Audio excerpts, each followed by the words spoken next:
I stood in the county courthouse, clutching a manila envelope that contained the deed to my childhood home, the same home my parents had forced me to pay life lessons rent for since I was 16, while my brother lived expense-free well into his 30s. As the auctioneer prepared to sell off my parents' house for their mounting debts, I stepped forward with a document that changed everything. They never knew that while they were teaching me financial responsibility, I was quietly purchasing their mortgage from the bank they'd been avoiding for months. Before we jump back in, tell us where you're tuning in from, and if this story touches you, make sure you're subscribed, because tomorrow I've saved something extra special for you. The memory still feels fresh, even 12 years later. My 16th birthday breakfast, plain toast, scrambled eggs, and a manila envelope placed beside my plate. No card. No candle-topped pancakes like the ones my younger brother Dylan always got. Just that envelope with my name written in Dad's blocky handwriting. "Open it," Mom said, sipping her coffee, her gaze never quite meeting mine. Inside was a typed letter as formal as a business contract. "Dear Rachel, now that you have reached the age of 16, it is time you understand the real costs of living in this world. Beginning today, you will contribute $350 monthly toward household expenses. This will teach you valuable lessons about responsibility and prepare you for adulthood. Payments due on the 1st. No exceptions. Late payments incur a $25 fee. Welcome to the real world. Love, Mom and Dad." My throat tightened as I read each line. Across the table, my 13-year-old brother smirked behind his comic book. Even at that age, I recognized the unfairness, but I didn't have the vocabulary to challenge it. "But I only make $8.25 an hour at the grocery store," I said, my voice small. "That's almost all my paycheck." Dad folded his newspaper with a crisp snap. "Then you better pick up more hours or find a second job. The world doesn't hand out free rides, Rachel." Except apparently it did, if you were Dylan. That evening, I called my best friend May from the payphone 2 blocks from our suburban Minneapolis home. Cell phones were for kids who had proven their responsibility, another thing Dylan somehow qualified for at 12, while I, with my straight A record and perfect attendance, did not. "They can't be serious," May said after I explained the situation. "That's like child labor or something?"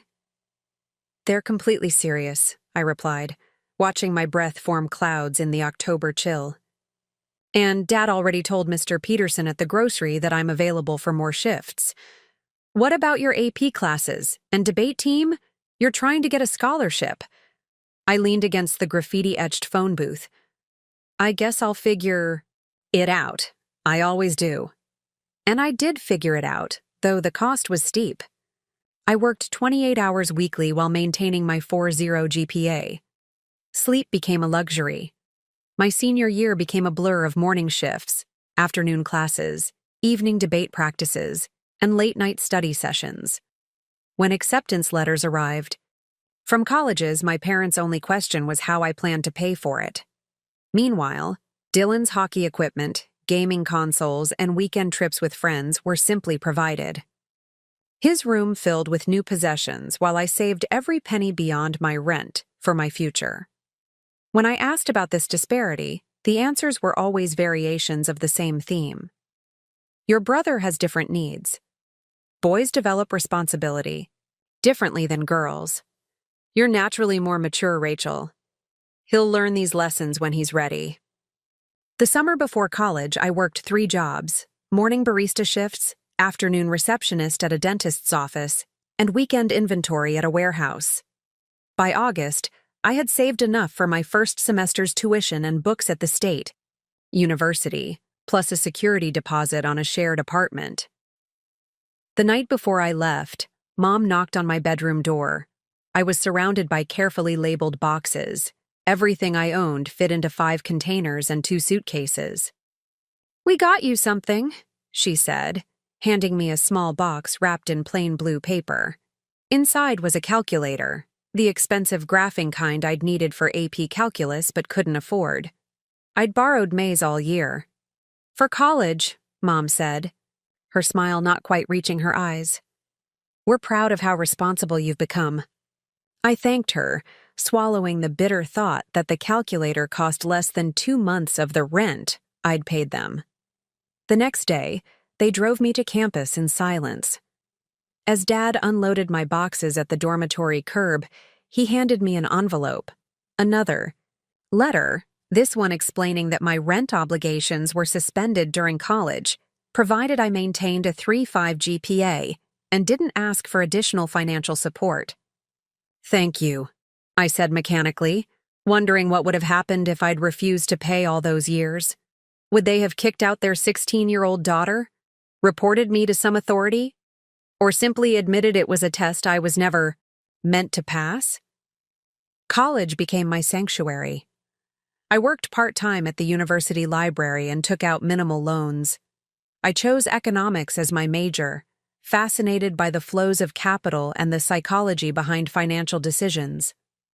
Why did some people seem trapped in cycles of scarcity while others accumulated resources easily? What invisible rules governed these patterns? And most importantly, how could understanding these systems help me break free from the constraints I'd grown up with? Professor Abernathy's behavioral economics class became my intellectual home. White-haired with piercing green eyes, she challenged every assumption about rational markets and financial decision-making.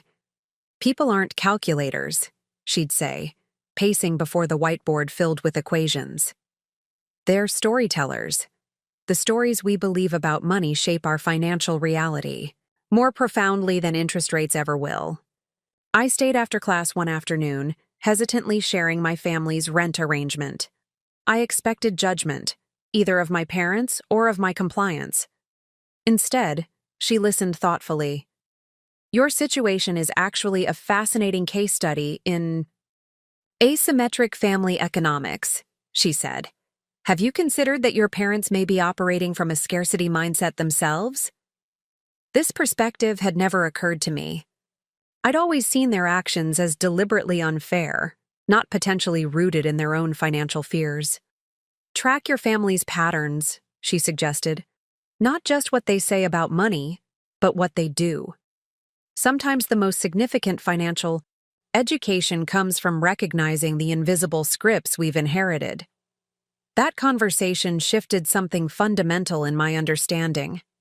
I began observing my family's financial behaviors during holiday visits with the detached curiosity of a researcher rather than the raw hurt of a daughter. I noticed how Dad fretted over electric bills but leased a new truck every 3 years, how Mom clipped coupons obsessively while maintaining an unused home gym with equipment still wrapped in plastic, how they boasted about Dylan's sales job, but never mentioned that he lived in their finished basement, rent-free at 23, with groceries provided and utilities covered. It wasn't just favoritism, it was financial inconsistency masquerading as parental wisdom. During my junior year, I landed an internship at Northern Trust Financial. My supervisor, Vivian Rhodes, took a special interest in my work on client psychology profiles. Over lunch one day, she asked about my background. "I'm impressed with your understanding of emotional financial triggers," she said. "That usually comes from experience, not textbooks." The whole story tumbled out. The rent envelopes, the different standards for my brother, the years of working while watching Dylan receive effortless support. Vivian's expression remained neutral, but her eyes sharpened. "I started paying for my school lunches at 9, she said after a moment. "My father believed girls needed to learn self-sufficiency earlier. My brothers never had to work a day before college." She set down her fork with precision. "What I learned wasn't what my father intended. I learned that financial structures often mask emotional agendas. That lesson made me very good at my job." She studied me for a moment. "You've learned similar lessons, I think. The question is, what will you build with that knowledge?" That question followed me through graduation, through landing my first full-time position at Meridian Investment Group, through moving into my own apartment in downtown Minneapolis. What would I build from the uneven foundation I'd been given? I established methodical habits. 30% of every paycheck went to savings, 15% to investments. I researched every purchase, tracked every expense, and built an emergency fund that grew month by month. By 25, I had more financial stability than many colleagues a decade older. Meanwhile, my parents' financial situation deteriorated, in ways they tried to hide. Mom took a part-time retail job she claimed was just for socializing. Dad's contracting business faced increasing competition from younger companies with better technology and lower prices. Their Christmas cards mentioned exciting business opportunities that changed suspiciously often. Dylan still lived at home, now working sporadically as a freelance graphic designer. His Instagram showed new camera equipment and weekend trips, while our parents' house developed obvious signs of deferred maintenance, sagging gutters, peeling paint, a patched roof. During a rare visit home, I noticed past due notices hidden beneath magazines on the kitchen counter. When I asked about them, Dad bristled. "We're fine, Rachel. Not everyone needs to track every penny like it's a religion." His defensiveness told me everything I needed to know. They weren't fine, but pride prevented them from acknowledging it. The following week, I took Professor Abernathy, now a mentor and friend, to lunch and outlined my concerns. "I think they're in serious financial trouble," I said, "but they won't talk about it, especially with me." She considered this while stirring her tea. "Why especially with you?" "Because I've become everything they claimed to want me to be. Financially responsible, independent, careful with money." Admitting their problems would mean facing that their methods worked for me, but failed for themselves and Dylan. She nodded slowly. "So the question becomes, what responsibility, if any, do you have toward family members who treated you unequally?" I had no answer, only the complicated tangle of resentment, concern, and lingering desire for approval that characterized my relationship with my parents. A month later, Vivian called me into her office. In the 3 years since my internship, I'd risen to become one of Meridian's top financial advisors, with a growing reputation for helping clients navigate emotionally complex wealth transitions.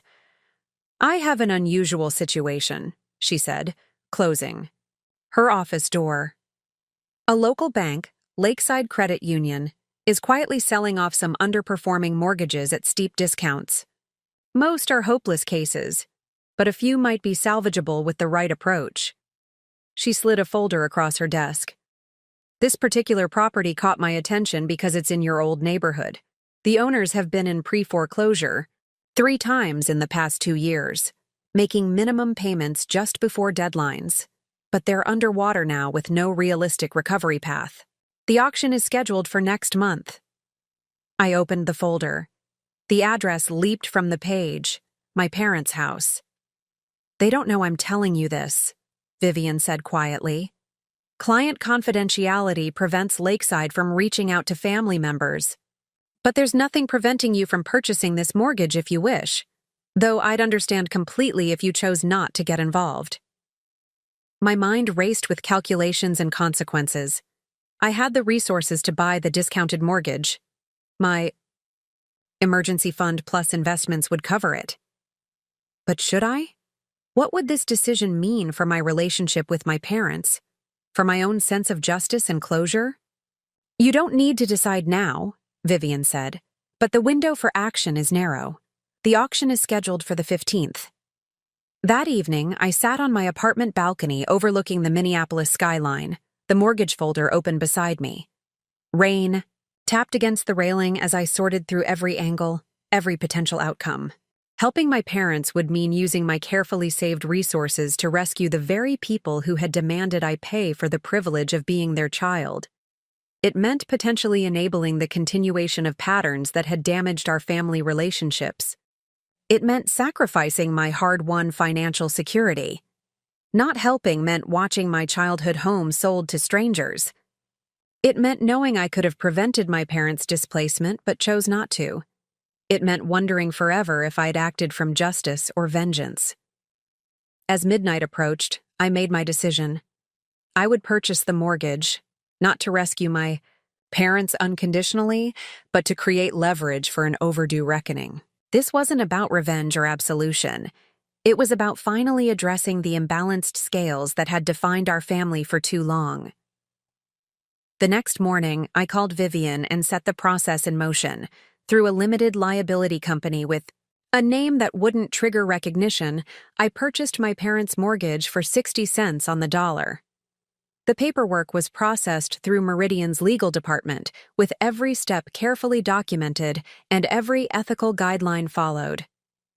As the auction date approached, I requested a week's vacation, the first extended break I'd taken in 3 years. I packed a single suitcase, rented a car, and drove the familiar route back to my hometown, preparing for a confrontation 12 years in the making. The county courthouse stood solid and imposing, its limestone facade darkened by decades of Minnesota winters. I arrived an hour early, dressed in a charcoal suit that projected the professional confidence I'd worked so hard to build.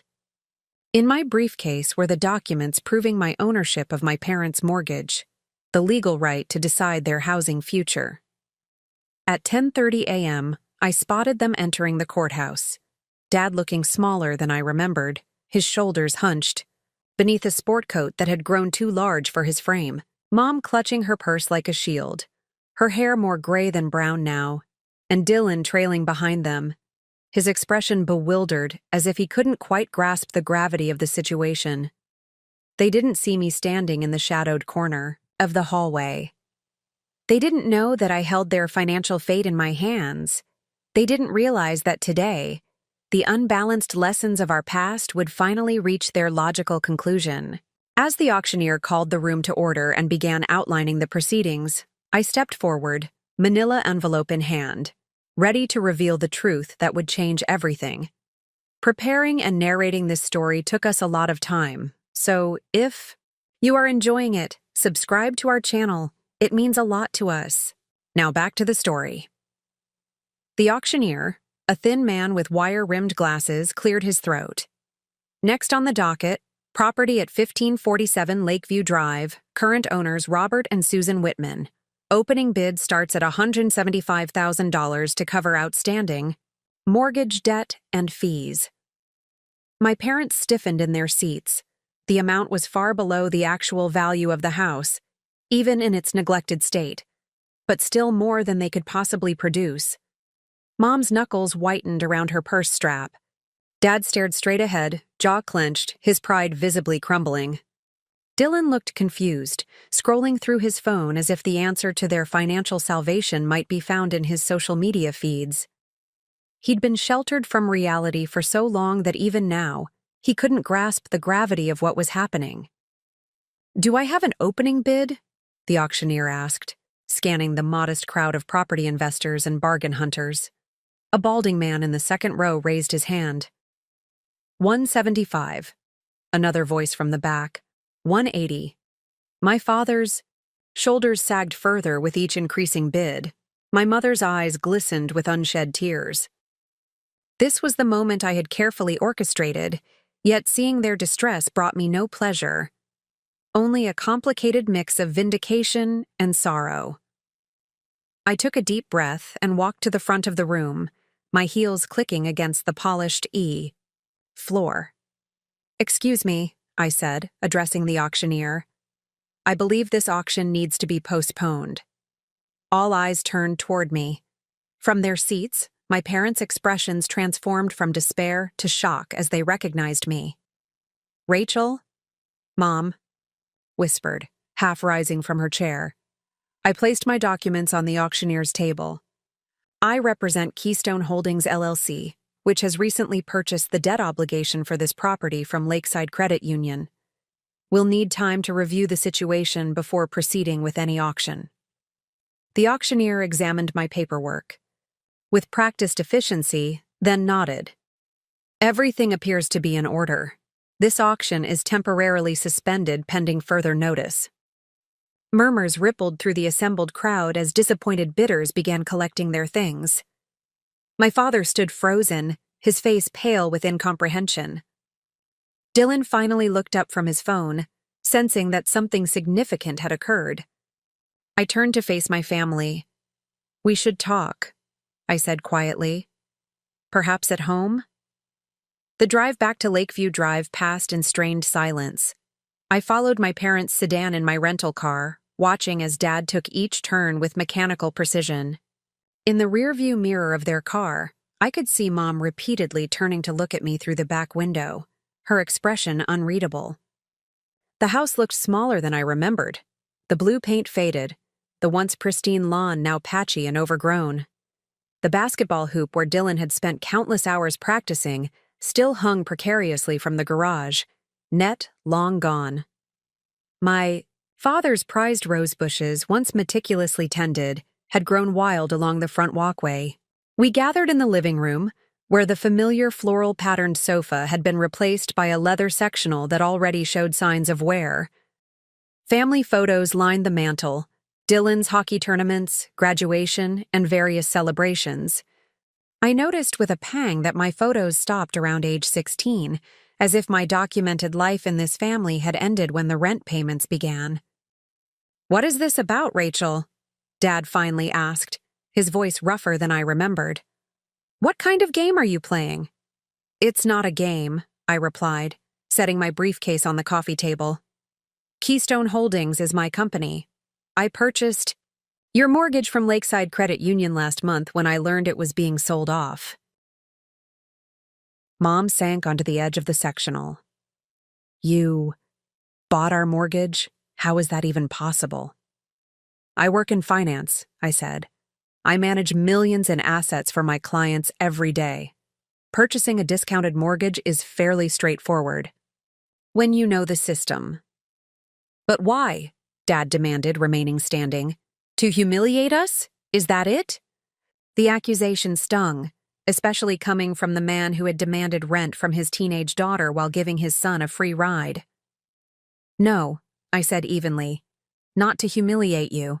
To have this conversation, the one we should have had years ago about fairness, responsibility, and family." Dylan flopped onto the sectional, still clutching his phone. "What's the big deal? So Rachel bought some paperwork. Does this mean we keep the house or what?" I turned to my brother, seeing him clearly for the first time in years. At 32, he had the casual entitlement of someone who had never faced real consequences, never had to solve his own problems. It wasn't entirely his fault.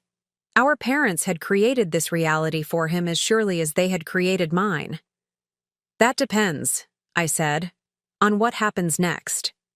I opened my briefcase and withdrew 3 folders, blue, green, and red. I handed the blue one to my mother. "This contains the details of your mortgage, including payment history, current balance, and the terms of my purchase," I explained. "As you'll see, I paid 60 cents on the dollar for the debt, which gives me considerable flexibility in how we proceed." Mom flipped through the pages, her librarian's attention to detail evident in how carefully she examined each number. "I don't understand some of these terms," she admitted finally. "The important parts are on page 3, I said gently. "Your mortgage was underwater. You owed more than the house is currently worth. You've also missed 11 payments in the past 2 years, making minimum catch-up payments just before foreclosure proceedings." Dad's face flushed. "The economy's been tough. My business—" "I'm not here to judge your business decisions," I interrupted. "I'm here to address our family's pattern of unequal expectations and responsibilities." I handed the green folder to my father. "This contains every record I have of the rent I paid from ages 16 to 18, $8,150 in total. It also includes an itemized list of household expenses during that time, market rate rental values for comparable properties, and Minnesota state laws regarding parental financial obligations to minor children." His hands trembled slightly as he took the folder. "Finally," I continued, handing the red folder to Dylan, This contains documentation of the financial support our parents provided to you from age 16 to present, including housing, food, utilities, car payments, insurance, cell phone plans, and miscellaneous expenses. The conservative estimated value is $267,000 over 16 years. Dylan stared at the folder like it might bite him. I don't get it. What does any of this have to do with the house? I took a deep breath. This was the moment everything changed. I'm offering you 3 options, I said. First, I can proceed with the foreclosure and auction, which would require you to vacate the property within 30 days. Second, I can modify the mortgage to a manageable payment schedule, contingent on certain changes I'll outline in a moment. Or third, I can forgive the mortgage entirely and transfer ownership back to you with no further financial obligation. My parents exchanged glances, hope and suspicion warring in their expressions. What's the catch? Dad asked. The catch is honesty, I replied. Before I decide which option to pursue, I need to understand why. Why did you charge your 16-year-old daughter rent while your son has lived here free into his 30s? Why did you call it teaching responsibility when it was applied so unequally? The question hung in the air between us, heavy with decades of unspoken resentment and confusion. Mom looked down at her hands. We thought we were doing the right thing. For whom? I pressed. For you, Dad insisted, color rising in his face again. We wanted you to be strong, independent, not to struggle like we did. And Dylan didn't need those same lessons? My brother shifted uncomfortably. Hey, don't drag me into this. It's not my fault they had different rules. It's exactly the point, I said, turning to him. Different rules created different outcomes. I became financially independent because I had no choice. You remained dependent because you were never expected to be anything else. We knew you could handle it, Mom said softly. You were always so capable, so mature. Dylan was different. Different how? I asked. The silence stretched until Dylan himself broke it. They thought I was fragile, he said, surprising me with his insight. Like I'd break if they pushed too hard. Dad sank into an armchair, suddenly looking every one of his 67 years. Your brother struggled in school, the doctors suggested. They said too much pressure could trigger his anxiety. We were trying to protect him. By charging me rent instead? The pieces were finally coming together, but the picture they formed still felt warped. We needed the money, Mom admitted, tears spilling onto her cheeks. Your father's business was failing.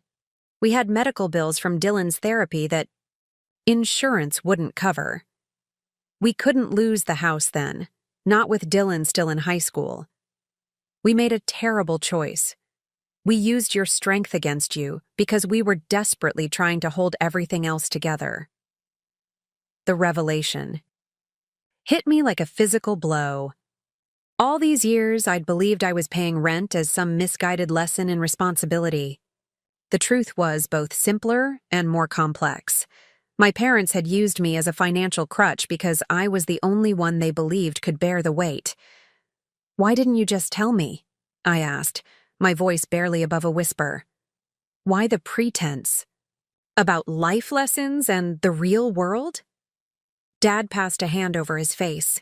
Pride, shame, fear that you'd resent us, fear that you'd refuse. Take your pick. So instead, you made me believe I was being singled out because I needed to learn. Lessons Dylan didn't. We never meant to hurt you, Mom said. We thought someday, when you were successful, which we always knew you would be, we'd explain everything. Maybe even pay you back. But you never did explain. And here we are, 12 years later, with the same pattern still in place. I gestured toward Dylan. He still lives here rent-free. You're still protecting him from consequences while barely staying afloat yourselves. Dylan stood abruptly. This isn't fair. You're making me sound like some kind of parasite. You're not a parasite, I said. You're the product of their choices, just as I am.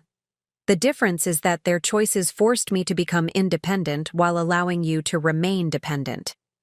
I turned back to my parents. This brings us to my conditions for option 2, mortgage modification. I withdrew a contract from my briefcase and placed it on the coffee table. If you want to keep this house with a manageable payment plan, these are my terms. First, Dylan pays market rate rent to you, starting immediately. Second, he assumes responsibility for his own expenses, phone, car, insurance, everything. Third, you both meet with a financial counselor of my choosing monthly for at least 1 year. Dad bristled.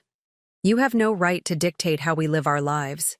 Actually, as the holder of your mortgage, I have considerable legal right over this property, I corrected him. But more importantly, as your daughter who subsidized this household as a minor, I believe I've earned the right to ensure history doesn't repeat itself. Mom reached for the contract with shaking hands. And option 3? You mentioned forgiveness? I nodded. Option 3 is simple but more difficult in its own way. I forgive the mortgage entirely if you can look me in the eyes and tell me truthfully that you believe the way you treated me was fair. That charging rent to your teenage daughter while letting your adult son live free was justifiable, even knowing what it cost me in lost opportunities, sleep, academic experiences, and simple childhood security. The challenge hung in the air, between us. Dad looked away first. We can't say that, Mom whispered. Because it wasn't fair. We knew it wasn't fair even then. For the first time in our confrontation, Dylan seemed to truly understand what had happened. They made you pay? Rent when you were my age? He asked, the concept finally sinking in. While I was. Jesus, Rachel. I had no idea. I know you didn't, I said. That's part of the problem. Our family has operated on unspoken rules and hidden truths for so long that none of us really sees the others clearly. I gathered my documents and returned them to my briefcase. I'll give you time to discuss your options. You have until the end of the week to decide which path you want to take. As I stood to leave, Dad rose too. Wait, he said, his voice thick with emotion. What would you do? If you were us? The question surprised me. In all my planning, I hadn't expected him to seek my advice. I'd choose option 2, I said after a moment. Not because it's easiest, but because it creates the opportunity for real change. For all of you to develop healthier patterns together. Mom nodded slowly. And what about you? Would you be part of that change? The question pierced straight to the heart of what I had been avoiding. In focusing on their financial situation, I had sidestepped the deeper question of our relationship, whether anything remained worth salvaging after years of inequity and unacknowledged harm. I don't know, I answered honestly. That depends on what happens next. On whether acknowledgement leads to actual change, or just becomes another family secret we all pretend not to see. Dylan stepped forward, his usual swagger replaced by something more tentative. For what it's worth, I'm sorry. I didn't know, but I should have. I saw how hard you worked. I just never questioned why. His apology was unexpected. The first, genuine moment between us in years. It wasn't enough to heal the past, but it created a tiny opening toward a different future. I'll be at the Parkview Hotel until Friday, I said, heading toward the door. Take the time you need to decide. As I reached for the doorknob, Mom called after me. Rachel? Thank you. Not for buying the mortgage, though that too, but for giving us a chance to make this right. We don't deserve it, but thank you. I paused, my back still to them. Everyone deserves the chance to grow beyond their mistakes. Even parents. The Minnesota afternoon greeted me with unexpected warmth as I stepped onto the porch. The familiar neighborhood stretched before me. The Henderson's oak tree, now towering where it had once been a sapling.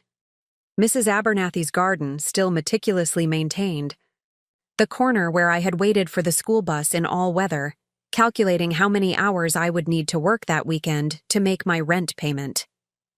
I had returned to this place expecting to feel triumph in finally confronting the inequality that had shaped my adolescence. Instead, I felt something more complex, a melancholy understanding of how fear and desperation can warp even loving parents' decisions. Not excusing it, but seeing it more clearly for what it was.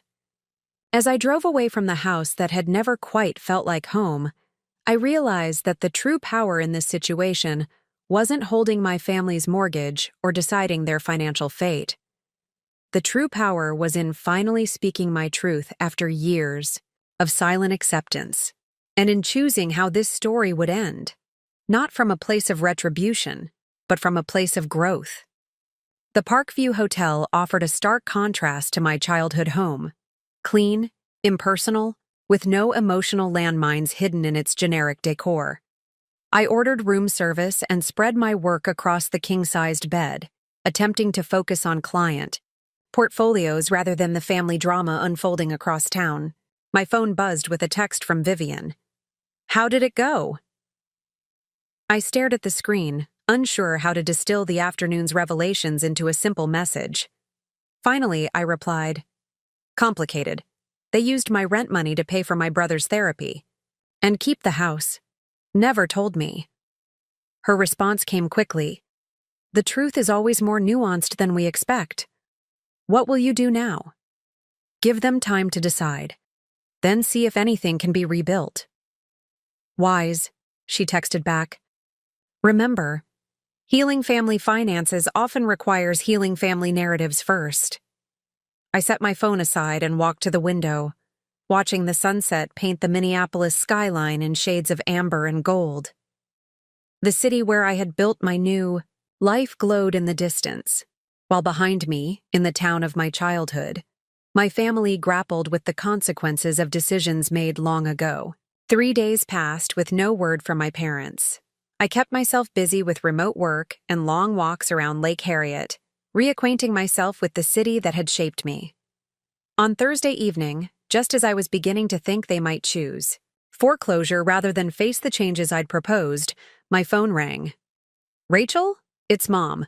We've made our decision. Can you come over tomorrow morning?" Her voice gave away nothing, but the fact that they wanted to meet in person suggested they weren't choosing option 1. "I'll be there at 10, I promised. That night, sleep eluded me as I considered all possible outcomes. Had I gone too far in my demands? Not far enough? Was I using financial leverage to force changes that could only genuinely occur through willing transformation? The questions circled endlessly until dawn lightened the hotel curtains. The next morning, I dressed carefully in dark jeans and a cream sweater, deliberately casual, a contrast to the power suit I'd worn to the courthouse. This meeting wasn't about establishing authority. It was about whether reconciliation was possible. When I arrived, I was surprised to find not just my parents waiting, but also a stranger, a gray-haired woman with kind eyes and a professional demeanor. "Rachel, this is Dr. Helen Martinez," Mom said after greeting me. "She's been Dylan's therapist since he was 14.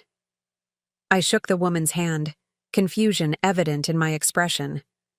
"Your parents asked me to join this conversation with Dylan's permission," Dr. Martinez explained.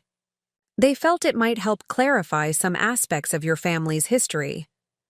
We settled in the living room, the same space where we had confronted each other days earlier. Dylan was noticeably absent. "Where's my brother?" I asked. "At a job interview," Dad said, a hint of pride in his voice. "For a graphic design position at Wilson Media. His first real interview in, well, too long." Mom folded her hands in her lap. "We've chosen option 2, she said directly. "The mortgage modification, with your conditions. All of them." Relief washed through me, though I kept my expression neutral. "I'm glad to hear that. But before we sign anything," Dad continued, "we wanted you to understand the full context of our past decisions.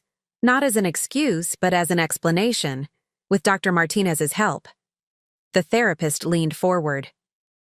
Rachel, your parents have given me permission to share some information about your brother's medical history that they've kept private, even from him, for many years.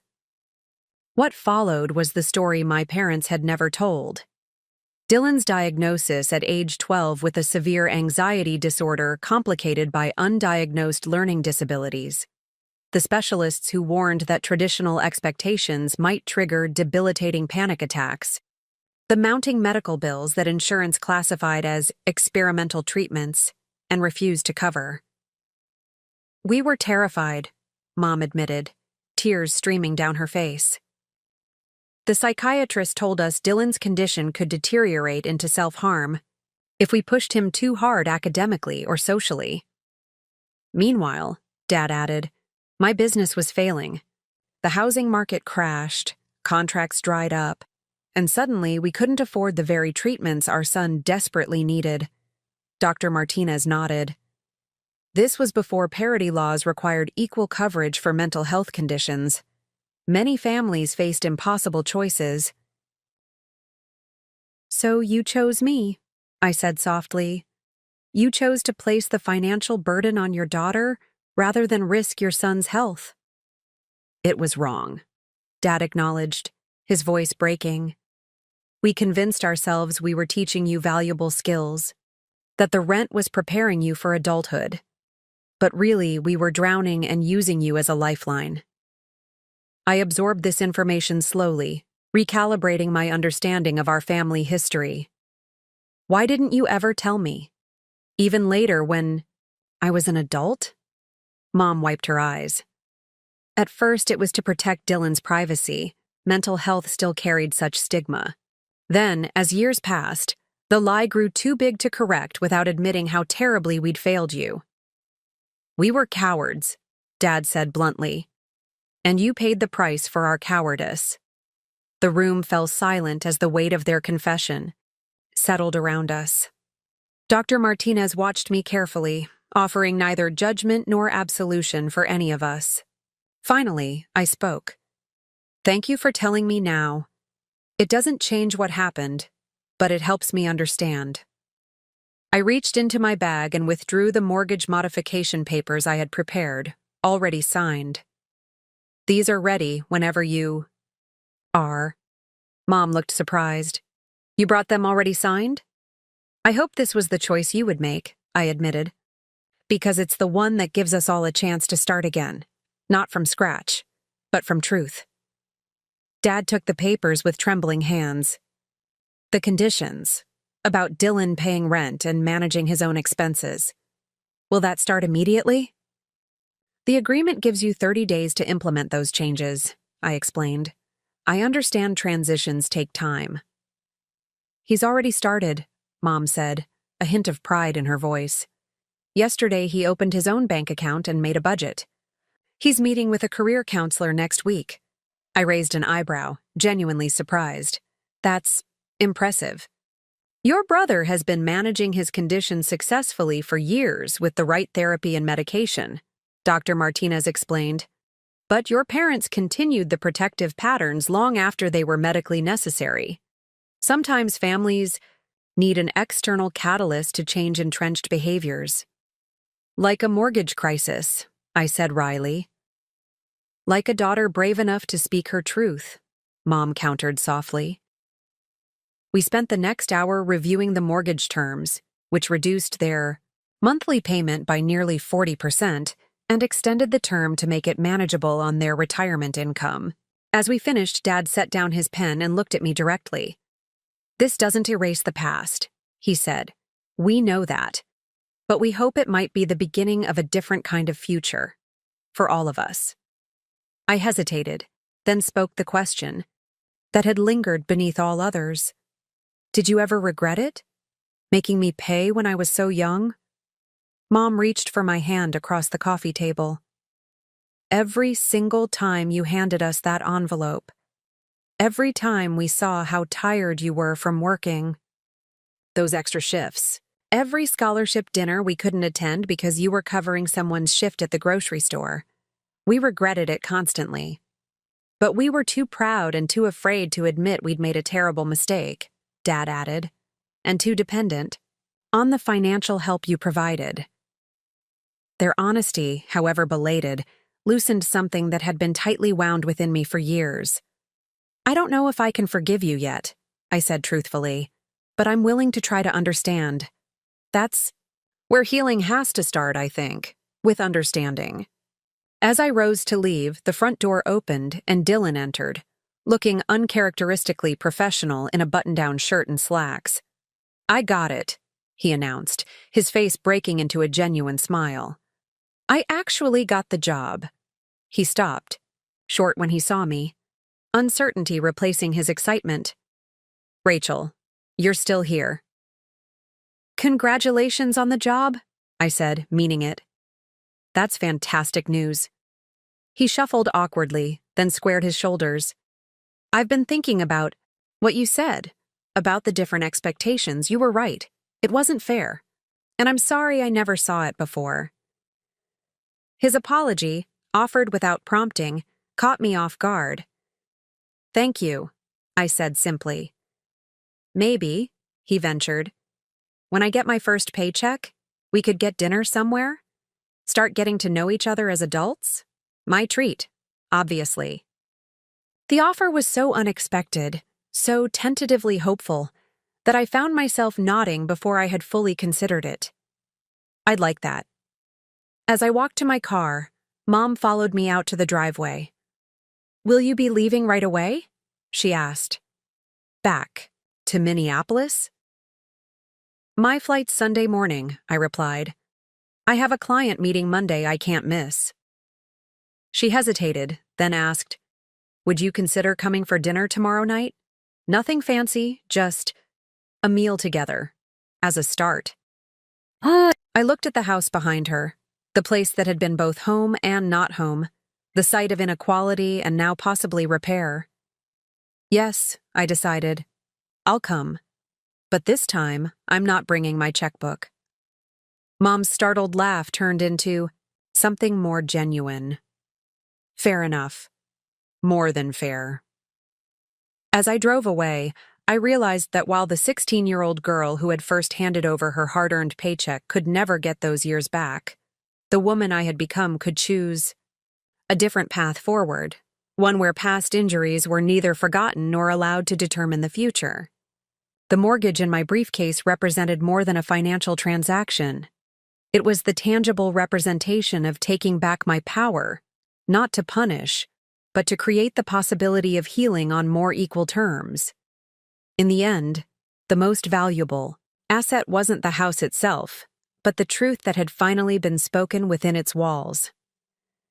Saturday evening arrived with a gentle summer rain, droplets tapping against my rental car as I pulled into my parents' driveway for dinner. I sat for a moment, gathering my thoughts before heading inside. This wasn't just a meal. It was the first voluntary family gathering I had attended in years. The porch light flickered on, and Mom appeared in the doorway, waving me in from the rain. The house smelled of pot roast, my childhood favorite that she had rarely made after I turned 16, claiming it was too expensive for regular dinners. The significance of her choosing this meal tonight wasn't lost on me. "Perfect." "Timing," she said, taking my raincoat. "Everything's almost ready. The dining room table, usually reserved for holidays and special occasions, had been set with the good china and crystal water glasses. Dad was placing a basket of dinner rolls in the center when I entered. "Rachel," he said, nodding awkwardly. "Glad you could make it." Dylan emerged from the kitchen carrying a serving bowl of mashed potatoes. He'd traded yesterday's interview clothes for jeans and a faded t-shirt, but something about his demeanor remained different, more present, less entitled. "I helped cook," he announced, setting down the bowl with exaggerated care. Turns out potatoes are pretty hard to mess up. The normalcy of the scene, a family dinner, casual conversation, felt both foreign and achingly familiar. We took our seats, and for a moment, nobody spoke, the weight of our history hanging over the table like an invisible guest. Dad cleared his throat. I suppose we should acknowledge that this isn't just any dinner. It's a new beginning, I hope. He raised his water glass. To honesty, however uncomfortable. We clinked glasses, the crystal producing a clear, bright tone that seemed to cut through the tension. As we began passing dishes around the table, Mom asked about my work in Minneapolis. I shared stories about Meridian Investment Group, explaining, in simplified terms, how we helped clients navigate complex financial transitions.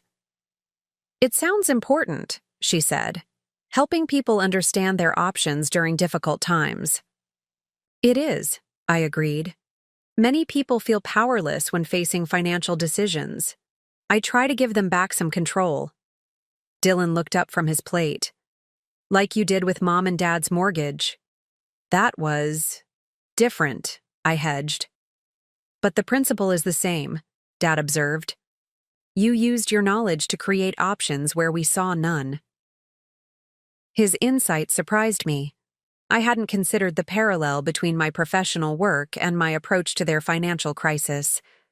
I suppose you're right, I admitted.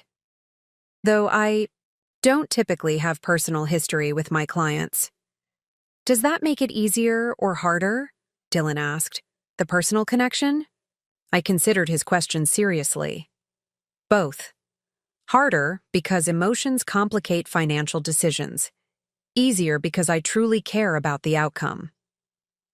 The conversation flowed more naturally after that, cautiously navigating around tender topics, while finding unexpected pockets of connection.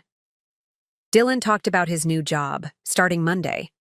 Dad shared stories from his contracting days that I'd never heard before, including projects that had succeeded brilliantly before his business began to struggle. As Mom served apple crisp for dessert, she hesitantly broached the subject we'd been dancing around. Rachel, there's something else we wanted to discuss with you. About the past. I set down my fork, bracing myself. We've been going through our financial records, she continued, and we calculated the exact amount you paid us in rent during those years, plus reasonable interest. Dad slid a folded check across the table. We can't change what happened, but we can at least return what was never ours to take. I glanced at the check without picking it up.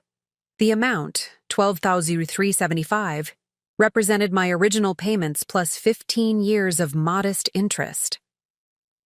Where did this money come from?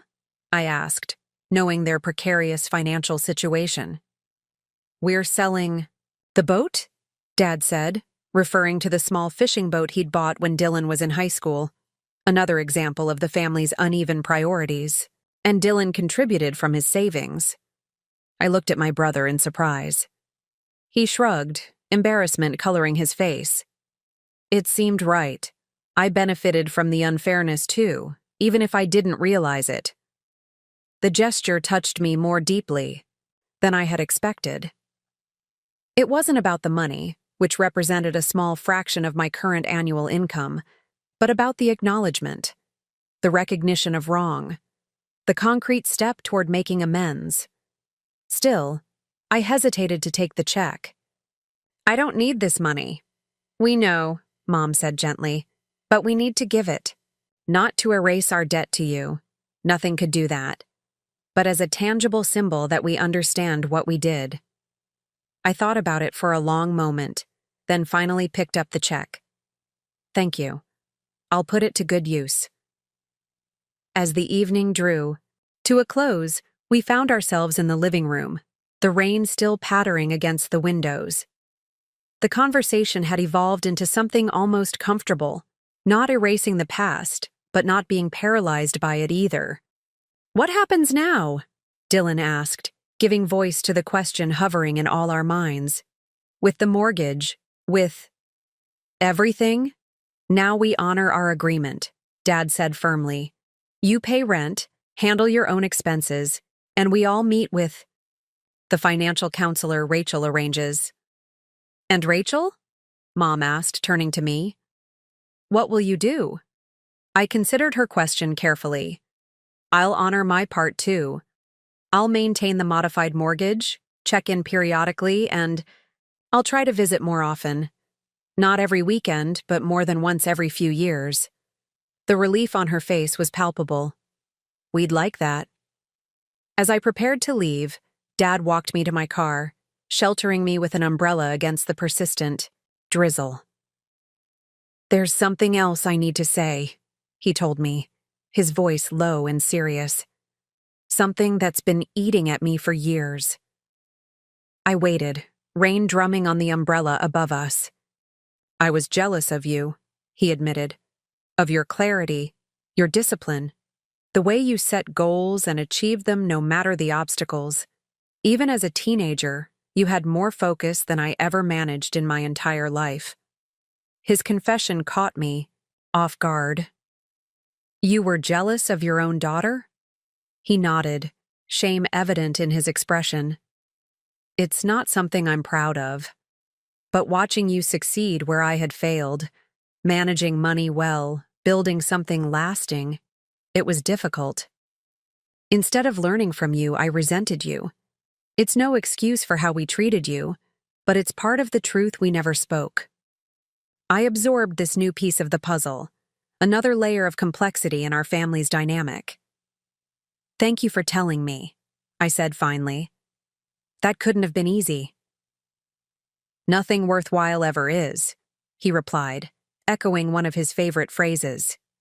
From my childhood, one I had often repeated to myself during long shifts after school, trying to believe there was purpose in my struggle. The drive back to the hotel gave me space to process the evening. The dinner had been neither a perfect reconciliation nor a complete failure, but something more realistic, a tentative first step on unfamiliar terrain. We were learning to speak, truths long buried, to acknowledge harms long denied. It was messy and uncomfortable and necessary. Back in my hotel room, I called Vivian to update her on the situation. "They're taking option 2, I told her, "and they returned my rent money with interest." "Interesting," she said. "How do you feel about that?" "Conflicted," I admitted. Part of me appreciates the gesture. Another part knows that money can't really address what happened. "True healing rarely comes through financial transactions alone," Vivian agreed. "Though in my experience, concrete actions often speak louder than apologies." "They're selling Dad's boat to help pay me back," I said, "and Dylan contributed from his savings." "Those are meaningful sacrifices," she observed, "not equivalent to what you experienced, but significant nonetheless." After we hung up, I sat at the desk and made a decision. Taking out the hotel stationery, I drafted a letter to accompany the check I would be depositing on Monday, not to return it, but to transform it. Sunday morning dawned clear and bright, the storm having passed during the night. I completed my packing, checked out of the hotel, and made one final stop before heading to the airport. The Whitman family home looked different in the morning light, less imposing, more ordinary. Dylan answered the door in pajama pants and a rumpled t-shirt, coffee mug in hand. "Rachel, weren't you flying out?" "My flight's at noon," I explained. I wanted to drop something off before I left.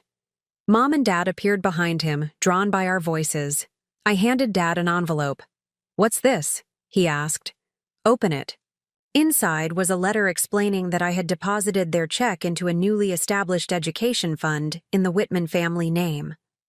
The fund would provide scholarships to local high school students facing financial hardships, specifically teens, who worked while maintaining their studies. Each year, the scholarship will help one student who demonstrates resilience in the face of economic challenges, I explained. The initial amount is your repayment, but I've matched it 5 times, over and established an endowment that will grow over time. Mom's eyes filled with tears. "You're helping other young people in your situation." I nodded. "Some good should come from what happened. This transforms our family's story from just a private wound into something that helps others." The Rachel. "Whitman Resilience Scholarship," Dad read from the letter. "It's a worthy legacy." The Whitman Family Resilience Scholarship, I corrected gently. This isn't just about me anymore. It's about what we're choosing to build together from here. The embrace that followed was awkward, but genuine. The first time I had hugged my parents in years. Dylan joined hesitantly, completing the circle. I'll call when I land, I promised as I headed toward my car. And I'll email the financial counselor's information tomorrow. We'll be ready, Dad assured me. As I drove away, I glanced in the rearview mirror at the three figures still standing in the doorway. They weren't a perfect family, far from it, but they were trying. We all were, and that effort, however belated, mattered. 6 months passed, bringing Minneapolis into the heart of winter. Meridian Investment Group had promoted me to senior advisor, with my own team and expanded responsibilities. My new corner office overlooked the Mississippi River, its surface frozen into a gleaming white highway beneath the December sky. I was reviewing client portfolios when Vivian knocked on my door, a rare smile playing at the corners of her mouth. "You've got visitors," she announced, quite unexpected ones. Before I could ask who, my parents and Dylan appeared behind her. They were bundled in winter coats, cheeks flushed from the cold, looking both nervous and determined. "Surprise," Mom said, attempting lightness despite her obvious uncertainty. "We hope we're not interrupting anything important." "Not at all," I assured them, rising from my desk. "This is an unexpected pleasure." After Vivian excused herself, I offered them the sitting area in my office, 2 sleek leather chairs and a small sofa arranged around a glass coffee table. "What brings you to Minneapolis?" I asked, genuinely curious. They had never visited me in the city before. "Several things," Dad replied, removing his gloves. "First, we wanted to see where you work. You've talked about Meridian in our calls, but seeing it helps us understand your life better. Second," Mom added, "we have news we wanted to share in person." She glanced at Dylan, who straightened his shoulders and produced a business card from his wallet, handing it to me with undisguised pride. "Wilson Media promoted me to Associate Design Director," he announced, after only 6 months. I examined the card, impressed despite myself. "That's significant, Dylan. Congratulations." "It comes with a substantial raise," he continued, "which brings us to the third reason we're here." Dad took over. "The financial counselor you arranged for us, Margaret, has been instrumental in helping us restructure our finances. With Dylan's rent and his contribution toward utilities, plus his new salary increase, we're ahead of our mortgage payments for the first time in years." "We wanted to thank you in person," Mom explained. "Not just for the mortgage modification, but for forcing us to confront patterns we'd been trapped in for decades." Their gratitude was genuine, but I sensed there was more. "And?" I prompted. Dad cleared his throat. "And we've been working with Margaret on a proposal for the scholarship fund you established." He handed me a folder containing a detailed plan for expanding the Whitman Family Resilience Scholarship. Dylan had designed promotional materials. Mom, leveraging her librarian connections, had arranged partnerships with local high schools to identify qualifying students. Dad had reached out to his former business contacts for additional contributions. "We'd like to make this a true family endeavor," Mom explained. "Not just your creation that we passively benefit from, but something we all actively build together." The thoughtfulness behind their proposal moved me. This wasn't a hasty gesture, but a considered commitment that had clearly taken months of planning. "This is remarkable," I said, reviewing their materials. "You've put tremendous work into this." "We have monthly meetings at the kitchen table," Dylan explained. "Planning sessions with spreadsheets and everything. Very Rachel-like, actually." He grinned, the teasing gentle rather than mocking. "We've learned a lot from you," Dad added quietly. "More than we ever taught you, I suspect." The dynamic between us had shifted subtly but significantly. They weren't seeking my approval exactly, but rather my partnership, not as the daughter they had once exploited, but as the capable professional whose skills they now respected. "I'd be honored to collaborate on expanding the scholarship," I told them. "Your ideas add dimensions I hadn't considered." Relief spread across their faces. Dad looked around my office, taking in the certificates on the wall, the family photo I kept on my desk, a recent one from Thanksgiving, our first holiday together in years. "You've built something impressive here, Rachel," he observed. "Not just professionally, but personally. The strength to confront us, the wisdom to offer paths forward instead of burning bridges. That's a rare combination." His words, free. From the jealousy he had confessed months earlier, felt like the acknowledgement I had unconsciously sought for years. It wasn't easy, I admitted. There were times I wanted to walk away completely. "Why didn't you?" Dylan asked. "After everything that happened, why bother with us at all?" I considered his question seriously. Because rebuilding was ultimately more powerful than abandoning. Walking away might have protected me from further hurt, but it wouldn't have created anything new. Mom reached for my hand across the coffee table. "We don't deserve the chance you've given us, but we're trying to earn it retroactively." "That's all any of us can do," I said, returning her grip. "Learn from the past without being imprisoned by it." After they left, promising to meet again the following day to discuss the scholarship expansion further, I stood at my office window watching snowflakes begin to fall over the city. The Whitman family was far from healed. Too much history lay between us for instant transformation.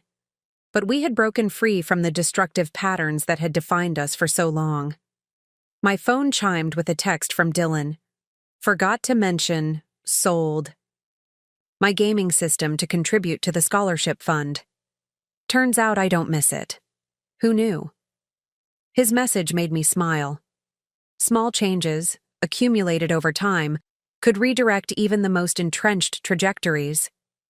2 weeks before Christmas, I received an unexpected call from Margaret Wells, the financial counselor I had arranged for my family. "Rachel, I hope you don't mind me reaching out directly," she began. "I wanted to share something about your parents and brother that they might not tell you themselves." "Is everything all right?" I asked, concerned. "More than all right," she assured me. "In my 20 years of financial counseling, I've rarely seen a family embrace change so thoroughly. Your father has started mentoring young contractors, teaching business management skills he learned the hard way. Your mother has organized a financial literacy program at her library for teenagers entering the workforce. And your brother—" "Yes?" I prompted when she paused. "Dylan has asked me to help him establish a small trust for any future children he might have, specifically to fund their education. He was explicit that he wants to break the pattern for the next generation." Her words left me momentarily speechless. These weren't the actions of people making superficial changes to appease me. These were the choices of individuals genuinely committed to transformation. "Thank you for telling me," I said finally. "That means a great deal." After hanging up, I found myself reflecting on the journey from that first day in the courthouse to now. I had approached my family's mortgage crisis seeking justice for past inequities. What I hadn't anticipated was that addressing those specific financial imbalances would catalyze deeper healing across multiple dimensions. The week before Christmas, I finalized my gift for my family, 3 identical envelopes containing documents, for the newly expanded Whitman Family Resilience Foundation. Working with Meridian's legal team, I had established a formal nonprofit entity with my parents, and Dylan listed as founding board members alongside me. The foundation would not only continue the scholarship program, but also provide financial literacy workshops for working teens and their parents, mentorship opportunities with successful professionals who had overcome economic obstacles, and emergency assistance for families facing sudden hardship. I had seeded the foundation with a significant personal contribution, far beyond the original repayment amount. but structured it to require active participation from all family members, rather than just my financial support. On Christmas Eve, sitting in the living room of my childhood home, now familiar territory again after several visits, I presented them with the envelopes. "What's this?" Mom asked, turning the heavy cream envelope in her hands. "Open them together," I suggested. As they read through the documents, understanding dawned gradually on their faces. "A foundation?" Dad asked, his voice thick with emotion. "With all of us as equal partners?" "Equal responsibility, equal authority," I confirmed. "This isn't something I'm creating for you, but something we're building together." Dylan studied the mission statement carefully. "To transform financial wounds into wisdom and create pathways to prosperity for the next generation. That's profound." "It's us," I said simply. "Our story, reshaped into something that serves others." Mom wiped tears from her cheeks. "When you first confronted us about the past, I was terrified we'd lost you forever. I never imagined that facing our mistakes could lead to something this meaningful." "That's the thing about financial patterns," I explained. "They're never just about money. They're about the values and relationships underlying the transactions. Change those, and everything else shifts too." Later that night, as snow fell, gently outside, covering the neighborhood in a blanket of pristine white, I stood at my old bedroom window. The room had been converted to a home office years ago, but standing there still evoked memories of the 16-year-old girl who had counted out bills from her grocery store paycheck, wondering why love in her family came with such different price tags for different children. That girl could never have imagined this outcome, not the pain of confrontation, not the complexity of understanding, and certainly not the gradual reconstruction of relationships based on honesty rather than obligation. The journey from exploitation to empowerment hadn't been linear or simple. There had been setbacks along the way. Uncomfortable conversations during financial counseling sessions, moments when old resentments flared, times when I questioned whether reconciliation was truly possible. But standing there, watching Christmas, lights twinkle across the street, I understood something essential. Reclaiming my power hadn't required destroying my family. Instead, it had created the possibility for something new to emerge from the ashes of what had been broken. The mortgage that had once symbolized my parents' financial desperation and unequal treatment now represented a different kind of ownership, not just of property, but of truth. The rent I had paid as a teenager, unjustly demanded and reluctantly given, had transformed into seed funding for opportunities that would help others facing similar struggles. Most importantly, the silence that had surrounded our family's financial disparities for so long had been replaced by honest communication, sometimes uncomfortable, often healing, always necessary. As I turned from the window, I caught sight of my reflection, not the burdened teenager I had once been, nor the vengeful woman who had initially purchased the mortgage, but someone new, a woman who had found the strength to confront injustice and the wisdom to create pathways toward repair. The house that had once been the site of exploitation had become something else, a laboratory for transformation. The mortgage that had nearly been auctioned away was now a cornerstone for building a legacy that extended far beyond our family's private healing.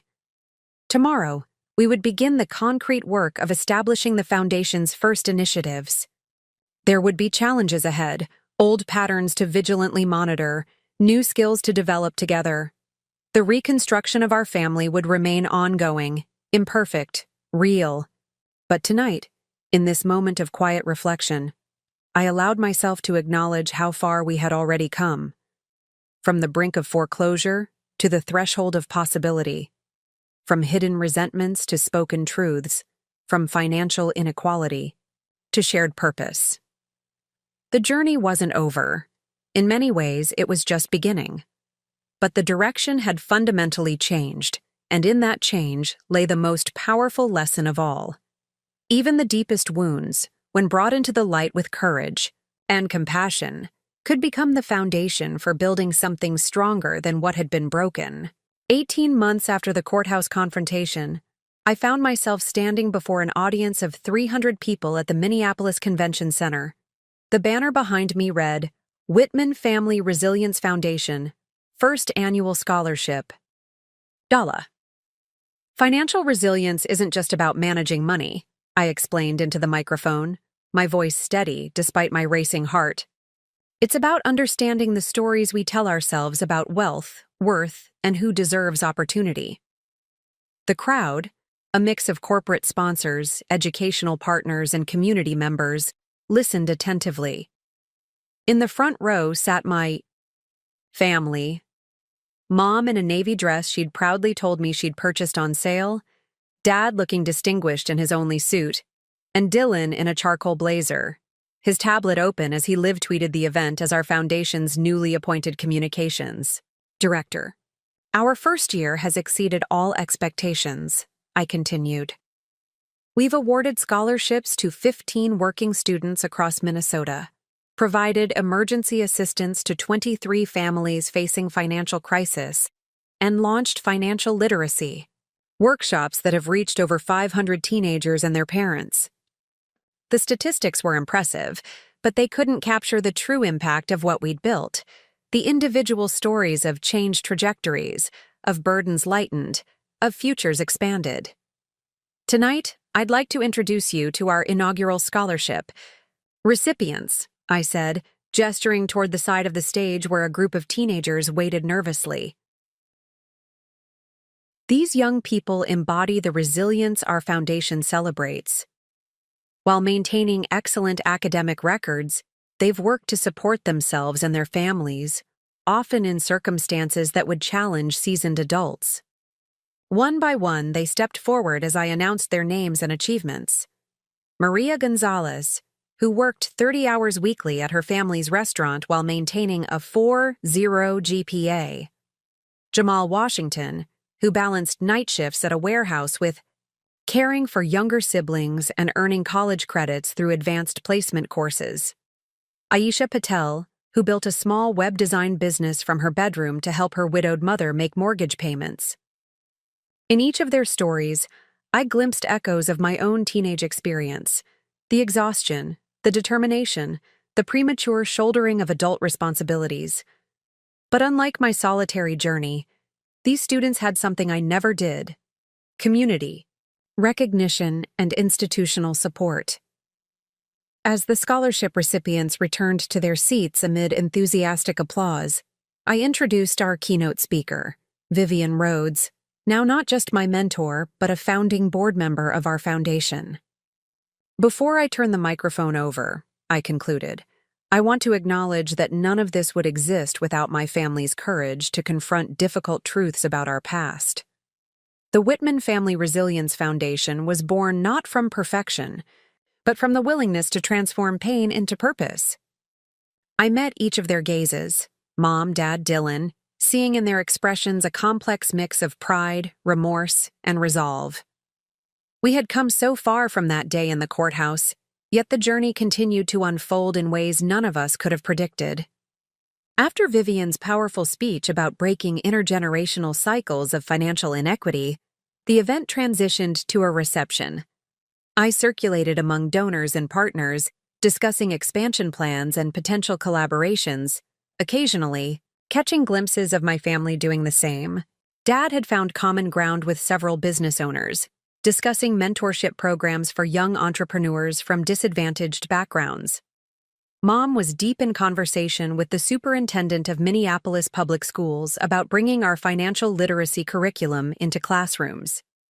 And Dylan, to my continuing amazement, was captivating a group of marketing executives with ideas for reaching Gen Z through targeted digital campaigns. "They've taken to this like naturals," observed Margaret Wells, joining me at the edge of the room.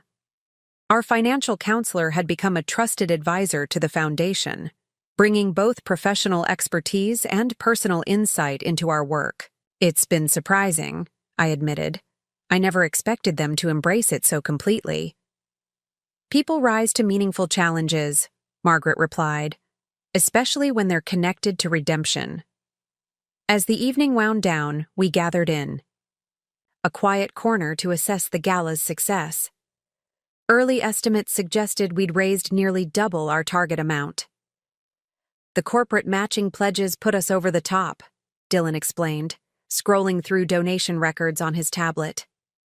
Especially Meridian's 3-to-1 match. Vivian really came through.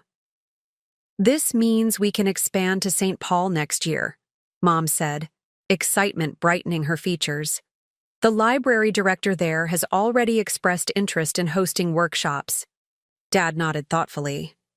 And we should consider adding trade school scholarships to our program. College isn't the right path for everyone, but certification programs can provide stable careers with less debt. His suggestion reflected a growing evolution in his thinking. The man who had once rigidly defined success through narrow channels now recognized the value of diverse paths forward.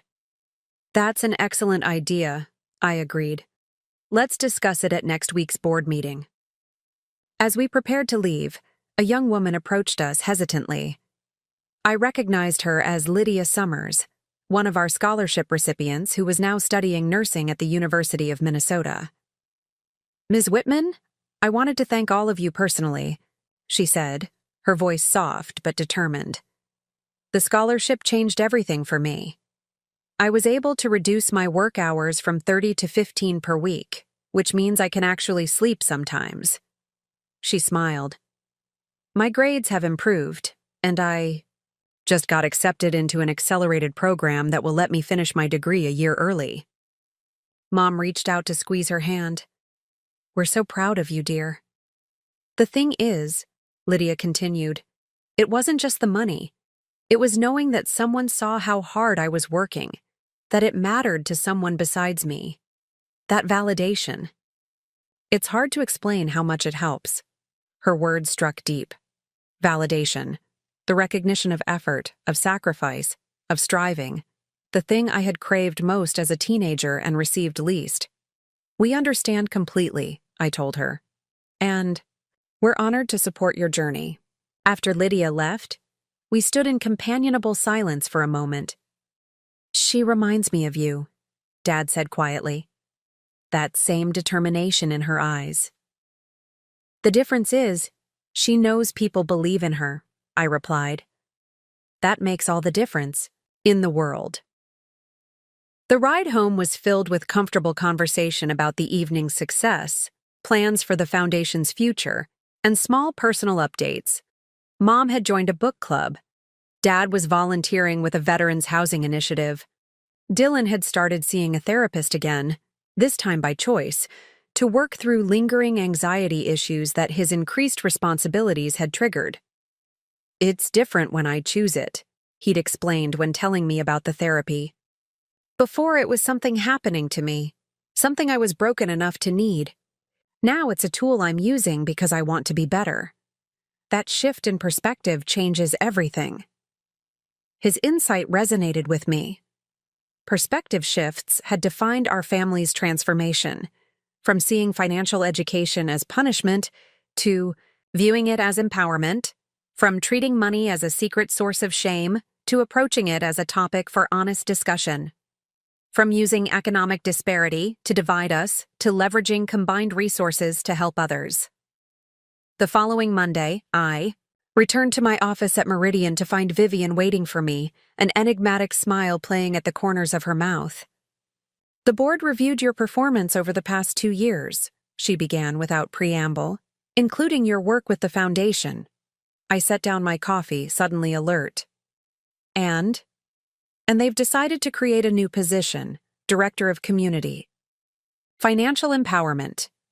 The role would focus on expanding our outreach to underserved populations, developing financial literacy programs, and partnering with nonprofits like your foundation to create sustainable models for economic mobility. My heart quickened. That sounds like a dream position. It is, Vivian agreed. And it's yours if you want it. Same salary as your current role, but with more flexibility and greater alignment with your personal mission. The offer was unexpected, but felt like the missing piece in a puzzle I hadn't realized was incomplete.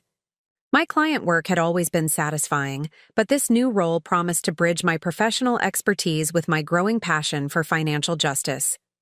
"I'd be honored," I said. Vivian nodded, clearly pleased. "I thought you might say that. The announcement goes out this afternoon." As she turned to leave, she paused at the door. "You know, when you first told me about purchasing your parents' mortgage, I had concerns. I worried you were acting from vengeance rather than justice." "There were moments when the line blurred," I admitted. "That's precisely why I'm so impressed with what you've built," she replied.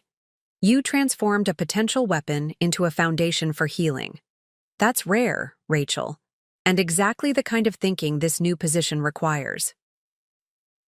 The next few months passed in a whirlwind of transitions. My new role at Meridian allowed me to forge partnerships between the firm and community organizations, creating financial education programs that reached people typically excluded from wealth-building opportunities. The foundation continued to grow, expanding its scholarship program and emergency assistance fund. In April, Dad called with unexpected news. "The library's renovating their community room," he explained. "They've asked for proposals from local contractors, and I'm thinking of submitting a bid."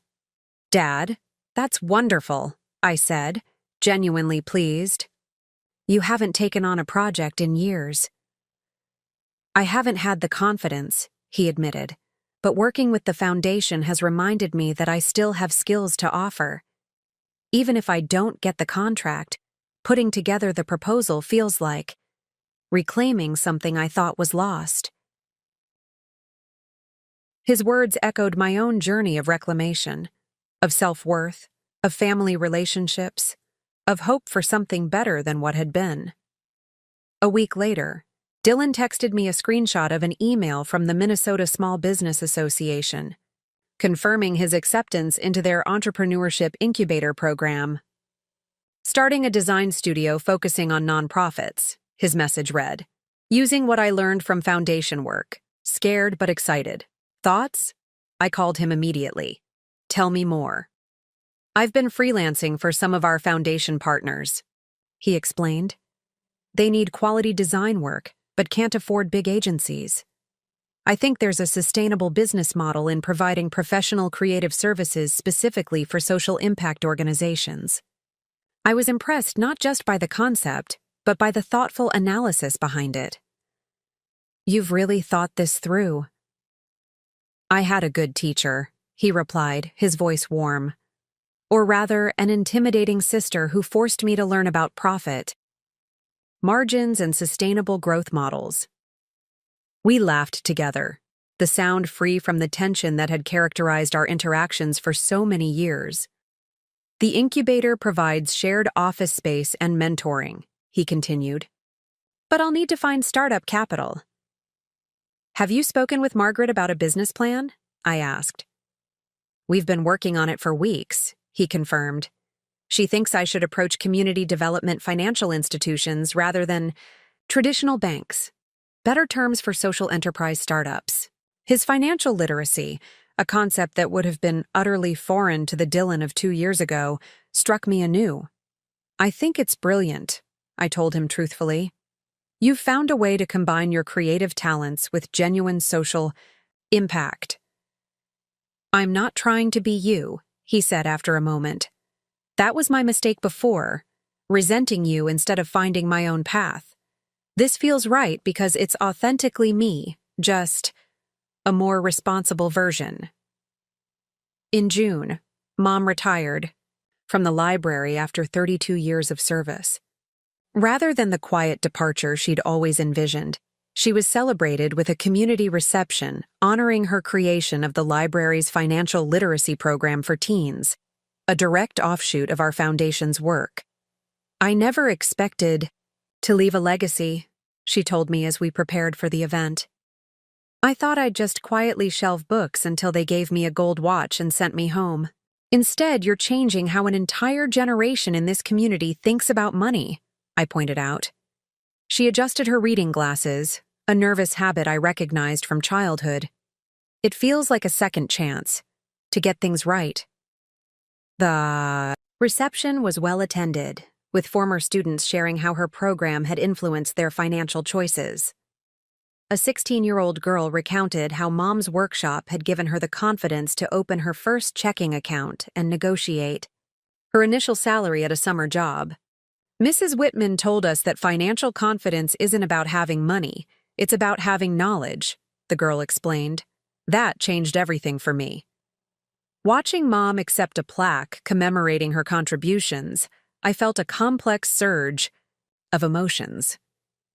Pride in her accomplishments, gratitude for her transformation, a lingering echo of grief for what my own teenage years might have been had she understood then what she championed now. Dad seemed to sense my thoughts, placing a gentle hand on my shoulder. "She's trying to make amends in her own way," he said quietly. "We all are." "I know," I assured him, "and it matters." That summer brought another unexpected development. When the foundation received its largest donation to date, a $1 million gift from an anonymous benefactor. The accompanying note simply read, "For those who shoulder adult burdens while still children themselves, may they find the support I never had." Despite extensive research, we couldn't identify the donor. The gift had been carefully structured through multiple financial intermediaries to maintain complete anonymity. "Whoever it is, they've clearly experienced what our scholarship recipients are going through," Margaret observed during an emergency board meeting called to discuss the unprecedented donation. "The question is, how to use it responsibly," Mom said. "This could transform our capacity, but it comes with greater responsibility." After lengthy discussion, we decided to establish an endowment that would ensure the foundation's sustainability, beyond any single funding source. We also expanded our geographical reach to include rural communities where working students often faced even greater barriers to education and advancement. In August, exactly 2 years after the courthouse confrontation, I invited my family to dinner at my Minneapolis apartment, a gesture that would have been unimaginable in our earlier dynamics. They arrived bearing housewarming gifts despite my protests that I'd been living there for years. Mom brought a handmade quilt, Dad a set of bookshelves he'd crafted himself, and Dylan a framed digital artwork he'd created showing the skyline of each city where I'd lived. "We're making up for lost time," Mom explained simply. Over dinner, the conversation flowed easily between foundation updates, personal news, and planning for the upcoming holiday season. None of us mentioned the anniversary explicitly, but its significance hovered in the background, not as a source of tension, but as a marker of how far we'd traveled. After dessert, I brought out a bottle of champagne and 4 crystal flutes. "I have news," I announced. "Meridian has approved a major expansion of our community financial empowerment initiatives. We'll be launching programs in 5 additional cities next year, with the foundation as our primary community partner." "That's fantastic," Dad exclaimed. "The corporate partnership gives us credibility with other potential sponsors. And access to resources we couldn't afford otherwise," Dylan added. "Will you be traveling to the new locations?" "That's the other part of my news," I continued. "I've been promoted to National Director of Financial Empowerment Initiatives. It comes with a significant salary increase, more autonomy, and yes, some travel to our regional offices." Congratulations flowed as we toasted the announcement. My family's genuine pleasure in my success felt like a precious gift, one I had once believed would never be mine. "There's something else," I said once the excitement had settled. "Something I've been considering for a while." I withdrew 3 folders from my desk drawer and passed them around the table. "What are these?" Mom asked, opening hers cautiously. "Property listings," I explained, "for investment opportunities in the Minneapolis area." Dad looked up sharply. "Investment properties?" I nodded. "With my promotion and some investments that have performed well, I'm in a position to diversify my portfolio through real estate. I've narrowed it down to these 3 possibilities, but I'd value your input before making a decision." The silence that followed was weighted with understanding. This wasn't just about property investment. It was about inviting them into a financial decision I was fully capable of making alone, choosing to include them not from necessity, but from desire for their perspective. "You're asking for our advice?" Dylan clarified. "On a major financial decision?" "Yes," I confirmed. "Dad's contracting experience gives him insight into property condition and improvement potential. Mom's community knowledge helps evaluate neighborhoods. And your design perspective, Dylan, is valuable for assessing modernization possibilities." They exchanged glances, the significance of the moment clear to all of us. "I'd be honored to help," Dad said finally, his voice rough with emotion. "Though I'll need to inspect any property in person before giving a final opinion." "Of course," I agreed. "The Riverside location has excellent proximity to public transit and growing neighborhood amenities," Mom observed, already examining the listings with her librarian's attention to detail. "But the Lakewood property has better bones for contemporary redesign," Dylan countered, studying the floor plans. "Those load-bearing walls are more strategically placed. For the next hour, we analyzed the properties together, each contributing unique perspectives to the decision." The conversation was thoughtful, balanced, and utterly unlike any financial discussion we'd had in our family history. Later, as they prepared to leave, Dad lingered behind while Mom and Dylan headed to the car. "I need to say something," he began, his expression serious. "What you did tonight, asking for our input, I recognize what it represents." I waited, giving him space to continue. "You didn't need our advice. You wanted to give us a gift. The chance to be useful, to contribute value, to participate in a decision as equals rather than as people who once exploited you." His insight surprised me. "Yes," I acknowledged. "That's exactly what it was." "It's the most generous thing you could have done," he said softly. "And I want you to know I see it for what it is, not just property advice, but a kind of redemptive invitation." Tears pricked my eyes. "We can't change the past, Dad, but we can choose what we build from here." He embraced me briefly, then stepped back. "We're paying attention now, Rachel, to the lessons you never should have had to teach us." After they left, I stood on my balcony watching their taillights disappear into the city traffic. The evening had marked another milestone in our ongoing reconstruction, not just the foundation's growth or my professional advancement, but the subtle shift in how we engaged with each other around money, power, and value. The family that had once demanded rent from a 16-year-old while exempting her brother from financial responsibility was now engaged in balanced, mutually respectful financial conversations. The father who had been threatened by his daughter's financial acumen now sought her counsel. The mother who had enabled inequality now championed financial literacy for young women. The brother who had benefited from preferential treatment now built his own path with earned confidence rather than entitled expectation. These changes hadn't happened overnight. They were the product of countless difficult conversations, painful acknowledgments, tentative steps forward, and occasional steps back. The transformation hadn't been magical or complete. We still had moments of tension, misunderstanding, and old patterns attempting to reassert themselves. But looking out over the city lights, I understood something fundamental. The truest measure of resilience isn't found in never falling, but in how we choose to rise. My family had been broken by financial fear, inequality, and unacknowledged harm. Yet from those very fractures, we had managed to construct something new, something stronger, more honest, and more purposeful than what had existed before. The mortgage that had nearly been auctioned away had become the catalyst for this metamorphosis, not because of the property itself, but because it had forced us to confront the imbalances that had shaped our family narrative for decades. Standing there in the soft summer evening, I felt a sense of peace that had once seemed impossible. Not because everything was perfect, it wasn't. Not because all wounds were fully healed, Some still ached when pressed. But because we had found the courage to transform our private pain into public purpose, our individual healing into collective impact, the Whitman Family Resilience Foundation would continue to grow, touching lives far beyond our immediate circle.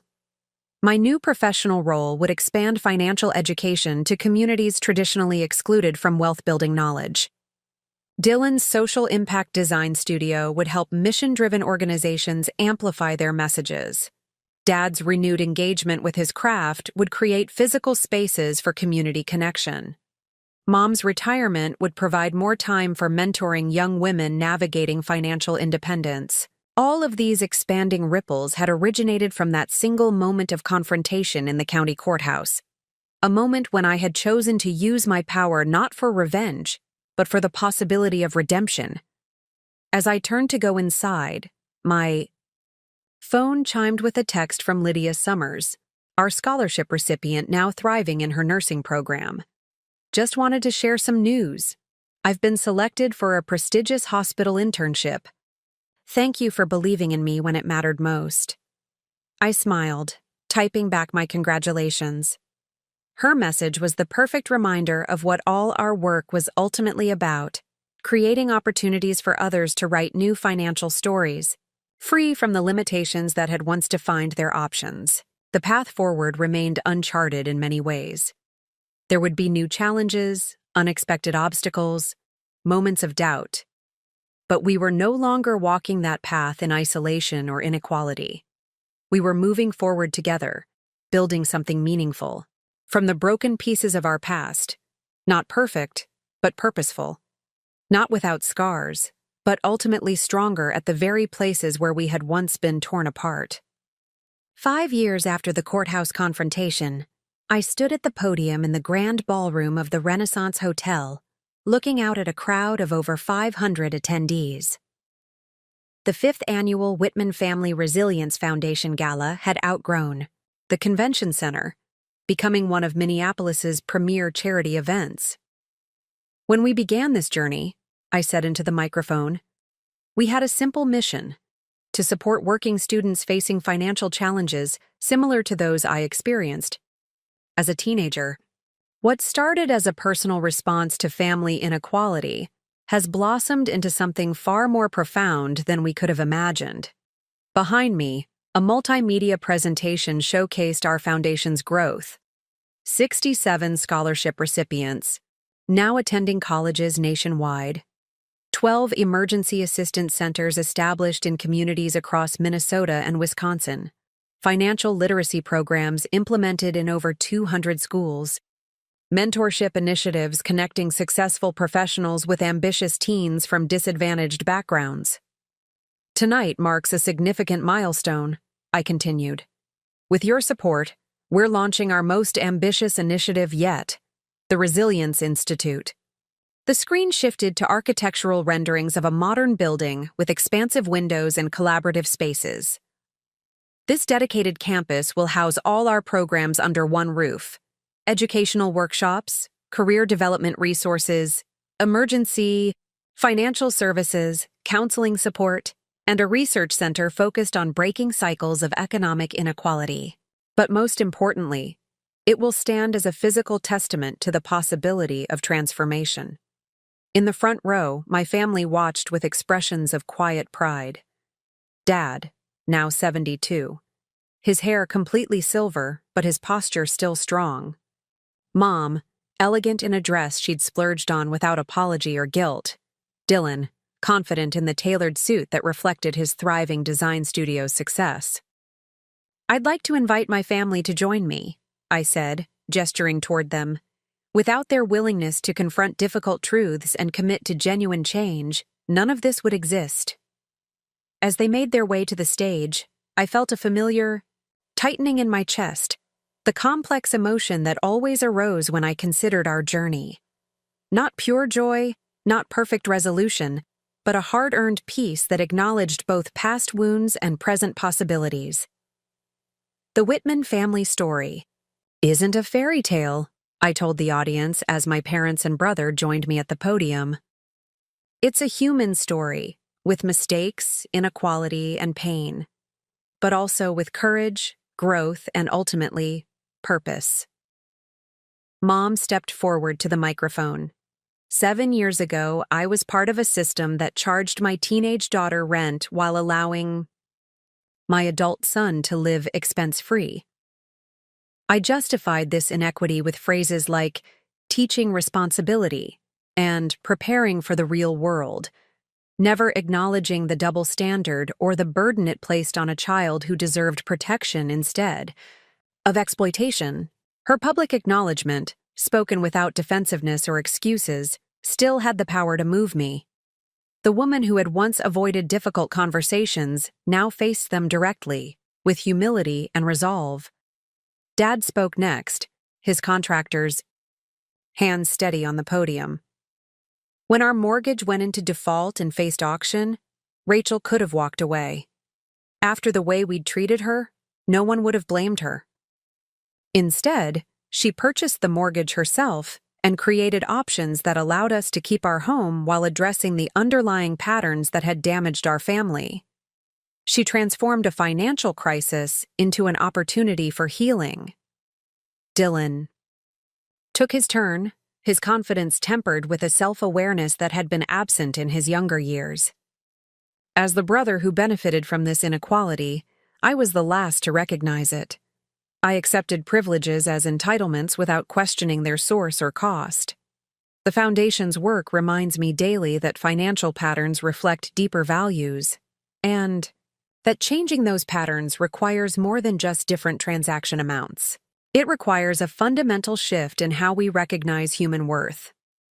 I rejoined them at the center of the stage, a family united not by perfect harmony, but by committed effort to build something meaningful from our complicated history.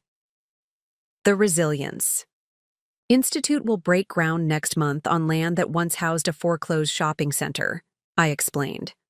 Like our foundation itself, it transforms a symbol of financial failure into a beacon of possibility. The announcement was met with enthusiastic applause and a surge in donation pledges. By evening's end, we had secured full funding for the Institute's first phase of construction, a testament to how our story had resonated with others who recognized similar patterns in their own families or communities. Later that night, as the event staff cleared away the last evidence of the gala, my family gathered in a quiet corner of the hotel's garden terrace. The September air carried a hint of autumn's approach, prompting us to huddle closer around the outdoor fireplace. I never imagined we'd be here, Mom said softly, watching the flames dance.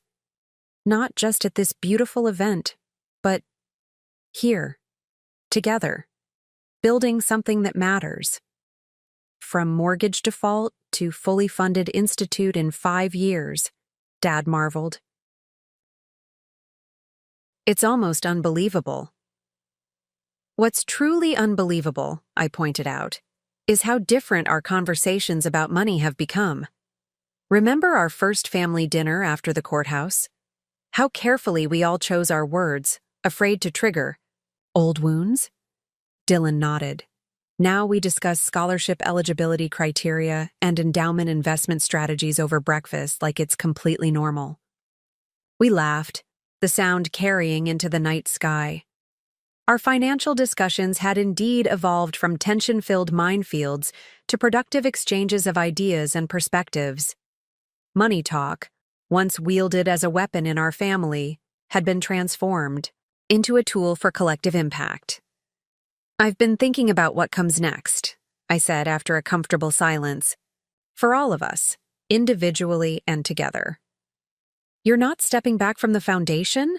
Mom asked, concern edging her voice. No, not at all.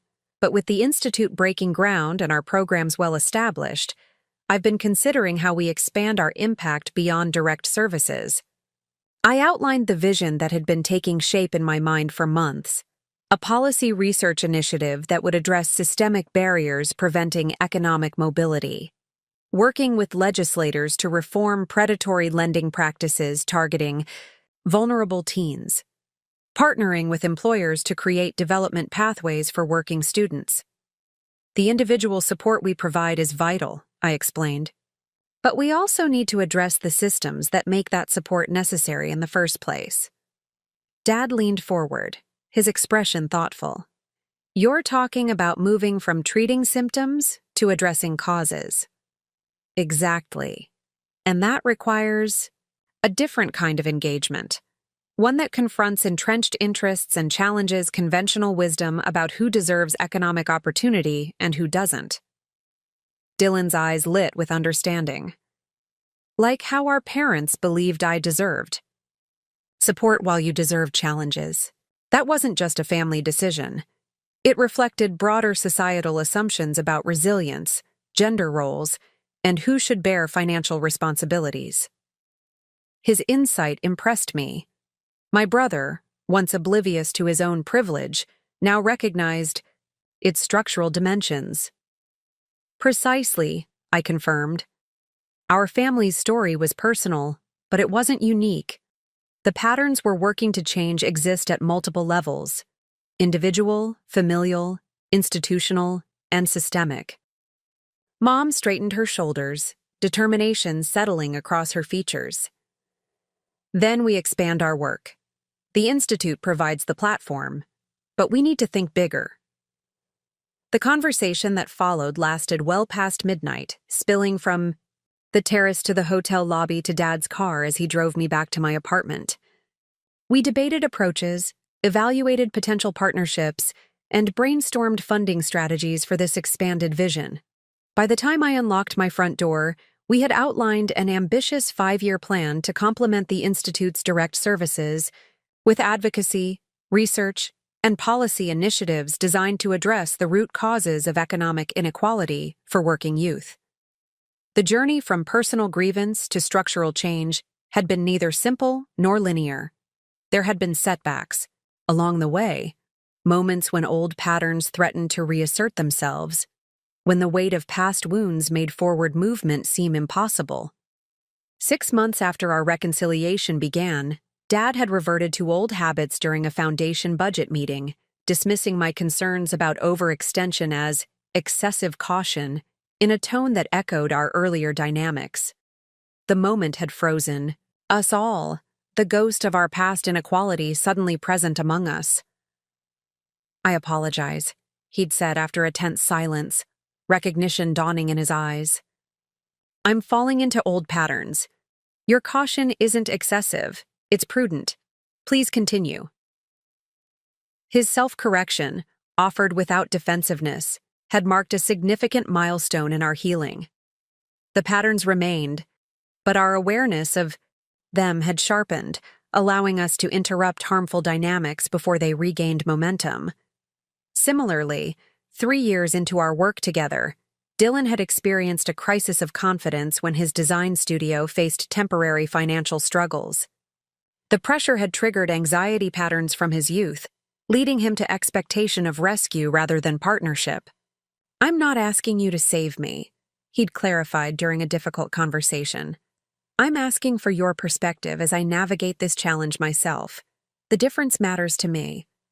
His ability to distinguish between dependency and collaboration represented growth I wouldn't have thought possible in the brother who had once expected all doors to open without effort.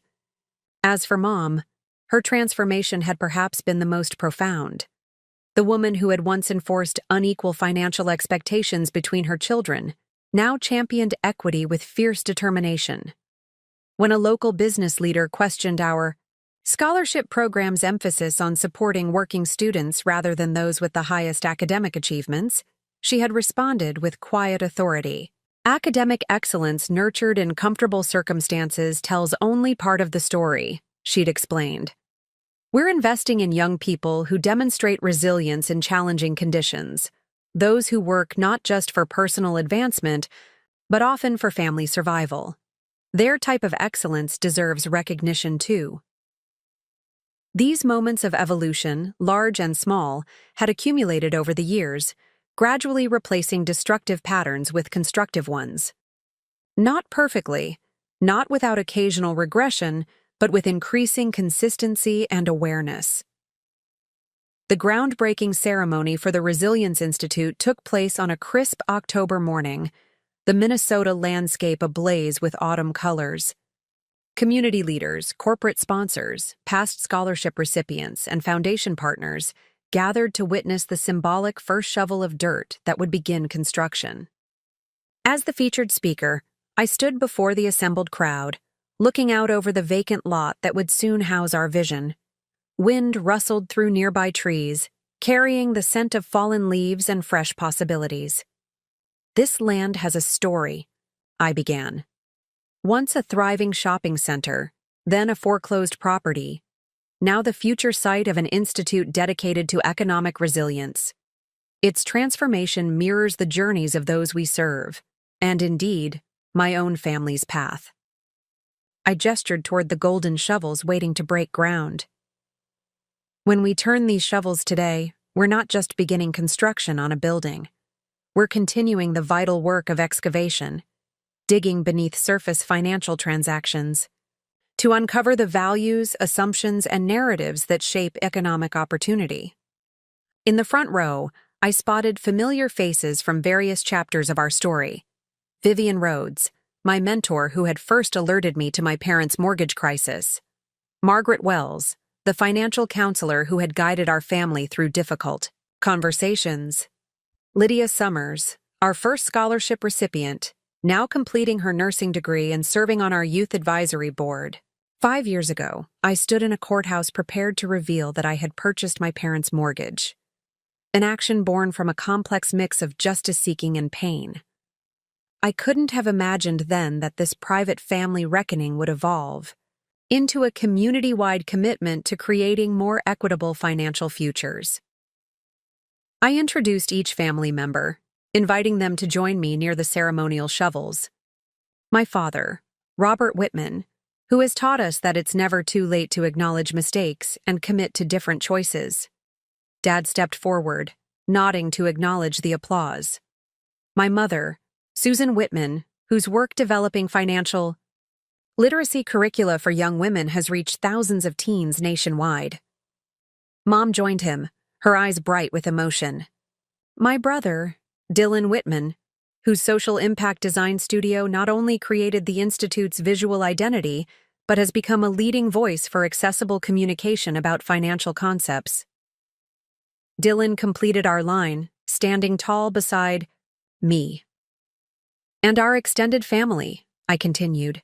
The 67 scholarship recipients, 12 emergency assistance centers, 200 partner schools, and countless volunteers who give life to our mission every day.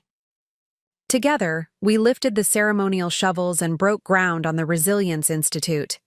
Not just a building, but a physical manifestation of our commitment to transforming financial wounds into wisdom that could benefit others. Later that afternoon, as the crowds dispersed and construction crews began preliminary site work, I found myself alone at the edge of the property. The autumn sun cast long shadows across the ground, highlighting the contours of what would soon rise from this empty space. A familiar voice behind me broke my reverie. "Penny for your thoughts?" I turned to find May, my childhood best friend who had stood by me through those difficult teenage years, now a successful pediatrician and a foundation board member. "Just reflecting on the journey," I told her, "from that first envelope of rent money at 16 to breaking ground on the Institute." She smiled, linking her arm through mine as we had done countless times as teenagers walking home from school. "You've created something extraordinary, Rachel. Not just the foundation or the Institute, but a new narrative about recovery from financial inequality."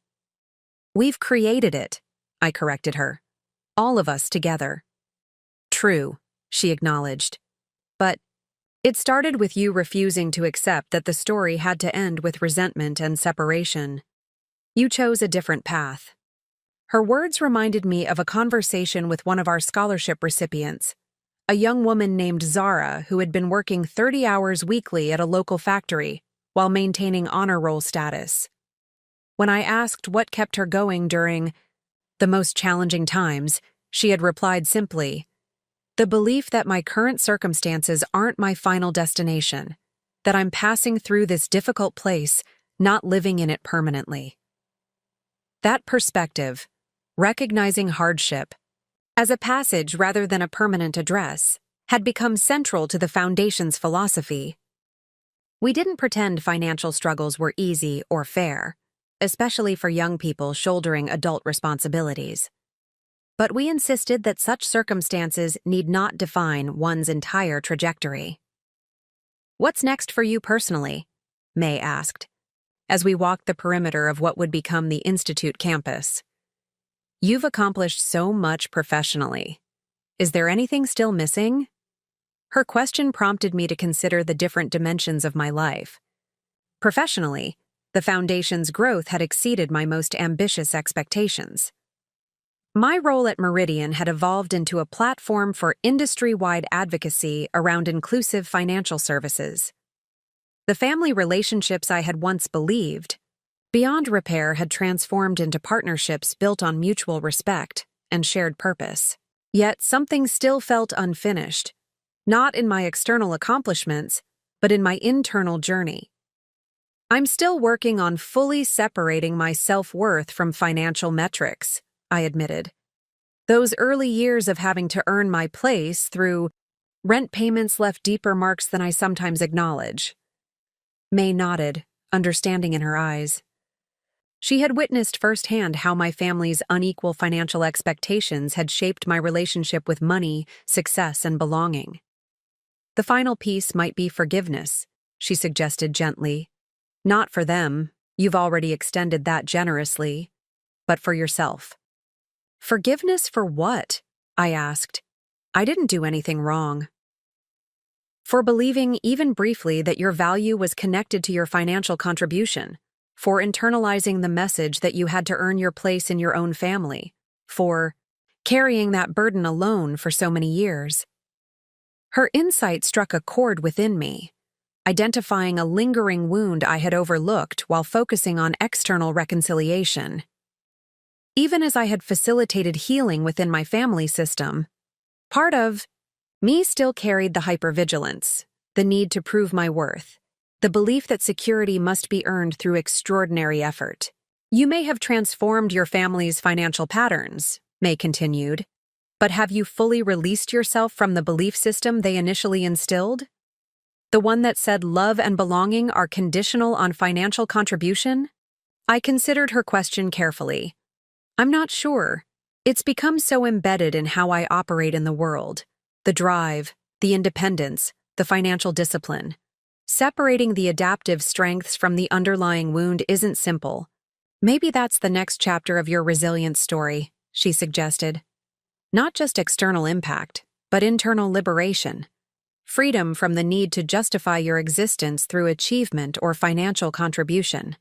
As the sun began to set over the construction site, casting golden light across what would become the Resilience Institute, I recognized the wisdom in May's observation. The final frontier in my journey wasn't about more external accomplishments, more programs, more recognition, more impact, but about fully reclaiming the internal sense of inherent worth that had been compromised during those formative years. 2 weeks later, I found myself walking through the quiet rooms of my childhood home.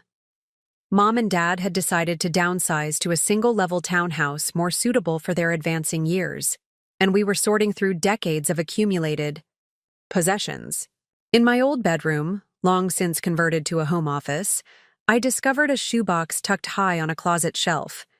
Inside were meticulous records of every rent payment I had made from ages 16 to 18, handwritten receipts, dated and signed by my father, each noting contribution toward household expenses in his precise handwriting.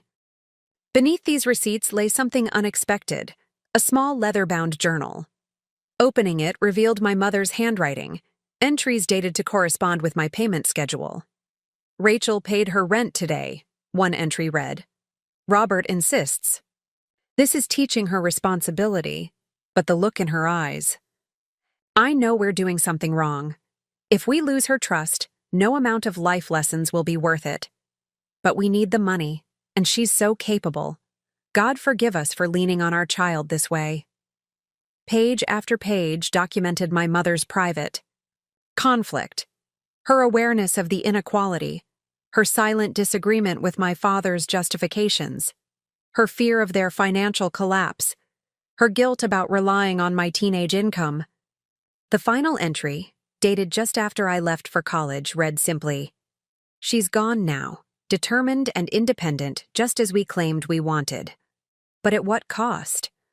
What have we sacrificed for short-term financial survival? I pray someday she'll understand. We failed her not because we loved her less, but because we feared losing everything and trusted her strength more than Dylan's. Cold comfort for a daughter who deserved better." The journal revealed a perspective I had never considered. That, behind my parents' united front on the rent issue, had been my mother's private anguish and recognition of wrongdoing. This didn't excuse their actions, but it complicated the narrative I had constructed about their motivations. Taking the journal downstairs, I found Mom sorting through kitchen cabinets, carefully wrapping heirloom teacups in newspaper.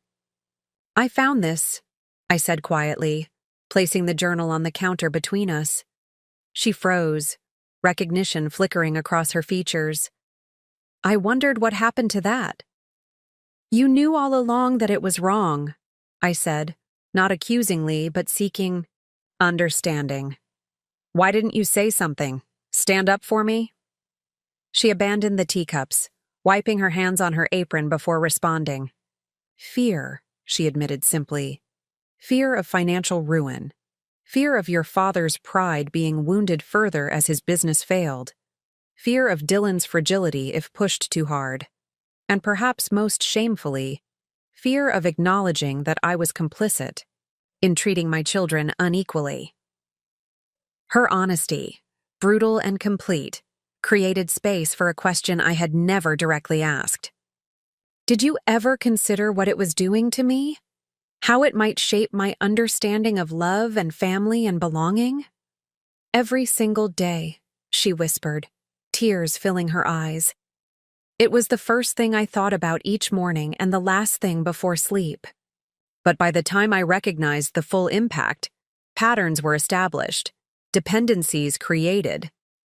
The longer it continued, the harder it became to admit what we were doing. The pain in her expression was genuine, the regret palpable. Not performative, remorse designed to elicit forgiveness, but authentic accountability for harm caused. "I don't know if it helps to hear this now," she continued, "but you were never loved less.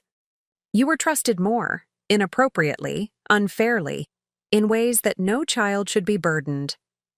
We mistook your resilience for invulnerability, your capability for emotional readiness. The greatest disservice wasn't the financial expectation, but our failure to recognize what it cost you beyond dollars and cents." Her acknowledgement, specific, undefended, attentive to emotional impact rather than just financial transactions, offered something my 16-year-old self had desperately needed. Recognition of the invisible wounds beneath the visible payments. "Thank you for telling me," I said softly. "It doesn't change what happened, but it helps me understand." That evening, as my parents finalized packing arrangements for their move, I sat alone on the back porch steps, watching fireflies illuminate the gathering dusk. The journal rested in my lap, a physical artifact of my mother's silent witness to what had transpired in this house so many years ago. My phone chimed with a message from Dylan. "Just heard from Zara. She got the full scholarship to medical school. First in her family to go beyond community college. This is why we do what we do." His text was accompanied by a photo of Zara's acceptance letter, her joy radiating through the screen. Another life redirected, another cycle potentially broken. As I typed back my congratulations, I felt something shift within me. Not a complete resolution of all that had transpired, but a deepening integration of past pain with present purpose. The girl who had once counted out rent money from her grocery store paycheck had become a woman who helped ensure other working teenagers wouldn't face such choices alone. The path hadn't been straightforward. The healing wasn't absolute. The relationships remained works in progress. But sitting there on the steps of the house that had witnessed both inequality and transformation, I recognized that our family's legacy was no longer defined solely by what had been broken, but by what we had chosen to build from those fragments. The Resilience Institute would rise from empty ground, offering tangible support to young people navigating financial challenges similar to those I had faced. My parents would continue their work mentoring others struggling with family financial dynamics.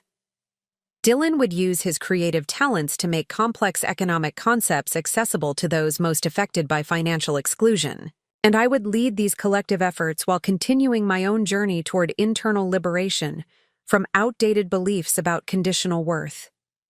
None of us could reclaim the years lost to harmful patterns, but together, we had discovered something powerful.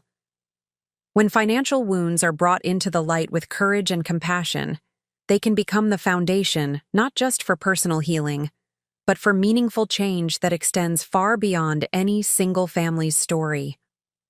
As darkness settled, fully over the neighborhood, I closed my mother's journal and rose from the porch steps. Tomorrow would bring more packing, more planning for the institute, more scholarship applications to review. The work would continue, evolving as we learned and grew. But tonight, in this moment of quiet reflection, I allowed myself to acknowledge how far we had traveled from that courthouse confrontation, not to a perfect destination, but to a place of purpose discovered through pain transformed. And in that ongoing transformation lay the true legacy of our family's journey. The recognition that even the deepest financial wounds, when addressed with honesty and commitment to change, can become well springs of wisdom that nourish not just ourselves, but generations to come. Up next, you've got 2 more standout stories right on your screen. If this one hit the mark, you won't want to pass these up. Just click and check them out. And don't forget to subscribe and turn on the notification bell so you don't miss any upload from us.